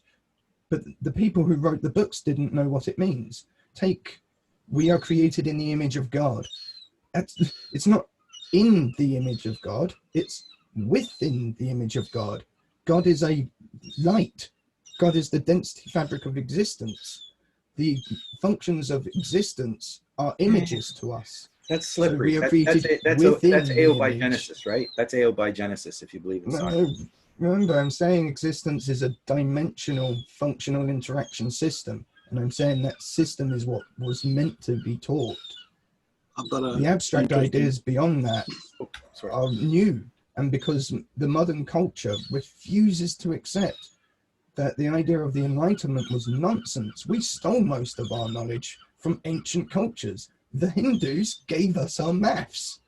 And yet we still claim it was us who created the Enlightenment. The Hindus had all the sciences of sound and chemistry long before us. They had their golden age and collapsed. I like the history of zero too. The history of zero is interesting, right? So yeah, there's zero, yes, that we created the number and that it wasn't really used before.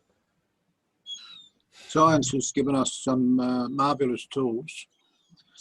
We have a understanding of geometry in the universe. In the solar system, we know that planets form around stars. Now, in Genesis, they've got the story of creation. Now, this is interesting fact for Christians who are Bible bashers, because science has taught us that the earth wasn't here before the light. The light was here first, and then the earth was created millions of years later. But in the Genesis story, they've got the earth here before the light. The waters, the darkness was upon the surface of the water. And then the next day, God created the sun.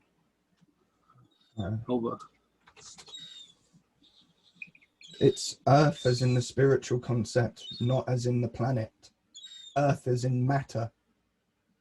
Light is a function of the fabric of reality. It is effectively a type of matter that's so utterly small and insignificant in its material fabric that it doesn't affect much. I have a challenge for you, Joe. Okay. After we, say if we're playing the game of discernment and we each define what we mean by God and accept that from each other, that that's the term, then when we're talking about your God and talking about my God, we understand each other. I'm talking about the traditional, classical, corrupt idea of religion that people believe in. But I would challenge you in both cases of the traditional God or in your concept of God, what is missing in the humanist view of things? Like, can we say that we've transformed from the superstition into something that's a little bit more enlightened that you speak of? Is there something missing in the Humanist Manifesto for you that we would need to add? That would be my challenge. Ask yourself one thing. What's the difference between the law and religion? Think about it in its purely dimensional and functional sense. Then look at academia in the modern day and look at all the social sciences it has created. The distortions of biological truth, because people still have emotional wants and desires that aren't true. Yeah. We haven't come away from religion. War. We've It's just war, changed right? it into a new type. It's And war on something. We've got War rid on of land. God and put ourselves as God. Yeah. War on drugs, war on terrorists, war on whatever. It's like the law, right?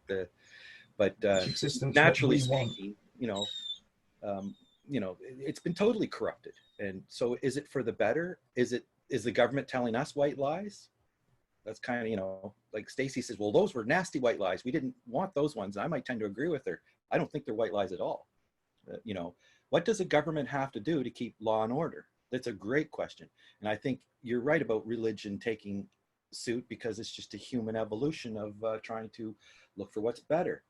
So, throwing the baby out with the bathwater, the trolley experiment in philosophy, there's not always the best answer. There's just the one that causes less harm. Shall we sacrifice one to the lions so the rest can survive? Or shall we just let the lions pick us all off? Like, I don't know, like this crazy, What if someone chooses to be sacrificed? Yeah, exactly. And that may happen once in a while. And it's variable. But the point is, I don't see anything other than humanism as directing that morality. And that's what I think God's job was to do. There's another thing God does that I can't really argue with and I don't want to fool with. And that's why I would tell Stacy that I would tell a white lie and just agree with somebody's God. There's no sense in necessarily harming somebody. I don't, if they're getting comfort from their God, if they have a hole in their heart that they think is being filled from that and they rely on that for a crutch or whatever, it's not my business to tear it down, right? It's when authority overreaches or when somebody tries to define something and then make a rational move from that definition. That's why it's, I think half the conversations aren't even happening because the terms haven't been defined right. Anyway, or been corrupted before you got there, right? Well, I have to go, but Joel, I would like to get contact information for you because there's actually a conversation with Michael Giuseppowitz, who I heard last time Doug suggested you speaking with him. And there's one particular conversation involving geometry that I'd like to be able to tag you on, but I don't know how to reach you. The second thing, I just want to share the story that just came to mind, which to me, it's just really about the authority. I had been in a temple when I wanted my child to be bar mitzvahed. We were new to the temple and I was talking to the rabbi, and at the end of the sermon, he would put his hands out like this. And so I went up to him and I said, why is it that you do that? I think I know, but why? So he asked me why I thought, and I told him why I thought, and he said to me, no. I said, oh, then what is the reason? And he said, no one knows. And I said, well, if no one knows, then how do you know I'm wrong? So that's my story. And It was nice spending time with all of you. And I don't know, maybe we could get Joel on the thread for barn raising regulars. Anybody? Okay, well, I'm going. Bye. Since Stacy mentioned that, Joel, there is a Facebook Messenger group that is composed of regular attendees at barn raising. And so if you would like to be a regular and included in that Facebook Messenger group, I would certainly add you, but I don't want to do it without your consent.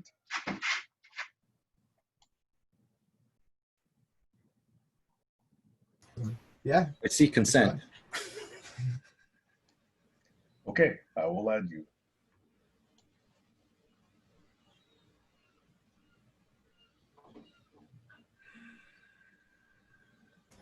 I think I ditched that group because of some difficulties in trying to be understood. So I'm just on the unblocking one now. I figure if anything important happens, it's going to happen on Facebook. Anybody or someone's going to get a hold of me. There's so many back channels. I'm on so many back channels. Are you on the autistic spectrum? Am I? I could be. I could be. I like to do puzzles and things, and I'm an engineer, do software development, so maybe.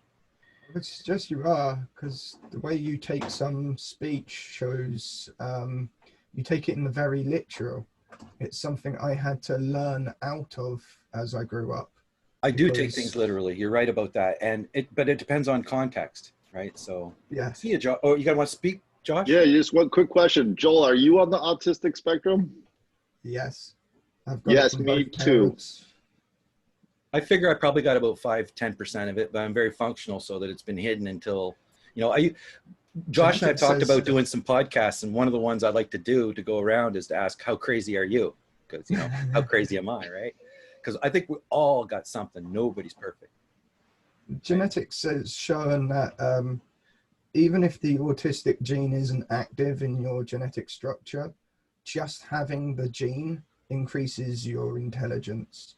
So even inactive, you can have an intelligence increase from autism, but you can get it from both sides of your family because there is two different versions of it.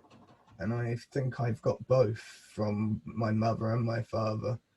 So rather weirdly, but if I look down the lineage, then it almost looks as if a few autistic people have come together and had kids. And for several generations, that's been along the lines. Either there's been one autistic parent or two, all the way down for a few generations.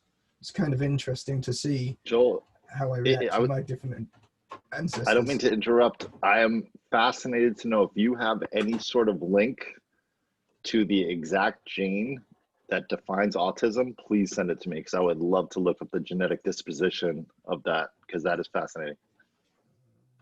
I also think we're being depleted by chemicals.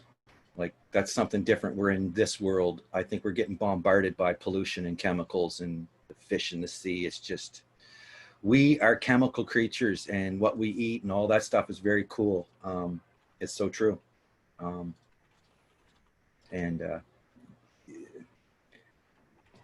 don't know, maybe that's where the Teen Congress could come in and say, clean up my effing world, would you please?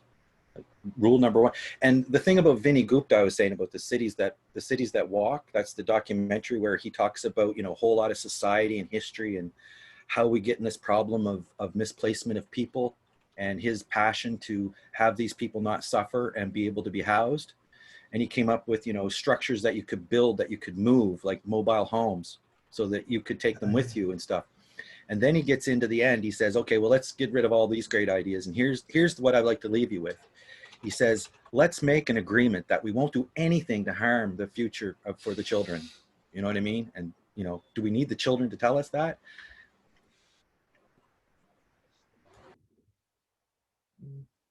Rock on. I'm going to say goodbye. Thank you guys for an awesome conversation this morning.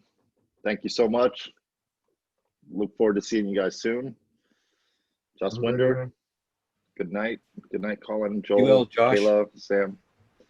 If Alex is still there, good night. Do well and prosper. I've got a question for you, Colin.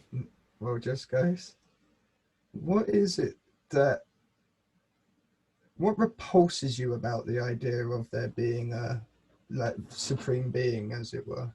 Because you show a lot of resistance just to the idea, not just the Western conceptualization. Yeah, that's a good question. I don't repulse the idea of a supreme, all-loving being.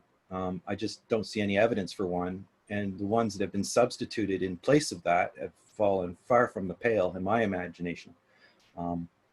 I've heard some people say that, even if God was, even if the God of Christianity was proven to be true, it might not be worthwhile following him because, so that God I don't want to follow. Because he's cruel. He's cruel. He's selfish. He's maniacal. Just go watch the stuff that Richard Dawkins said about him. I kind of go up that path. But the biggest thing that bothers me is when people get into dogmatic thought patterns, they no longer allow themselves to doubt and think for themselves. That's dangerous. And also projecting that somebody else is sinful and evil is dangerous. And teaching your children that the world is, there's many other ways to teach the children about the difficulties of the world than fearing them through some ancient myths that add a whole lot of woo.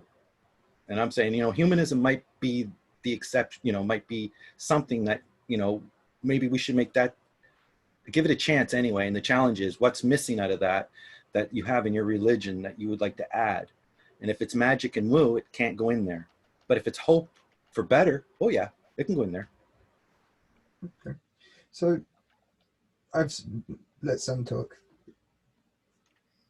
I'd like to answer that question, Joel, that you asked in two ways. The simpler way is the traditional dismissal that, hey, I don't need an anthropomorphic God that's somehow a little bit taller than me, a little bit stronger than me, a little bit, meaner than me to follow, because that to me is clearly, and I know this is not universal, but to me, it's clearly a human construct meant to essentially provide control and morality guidance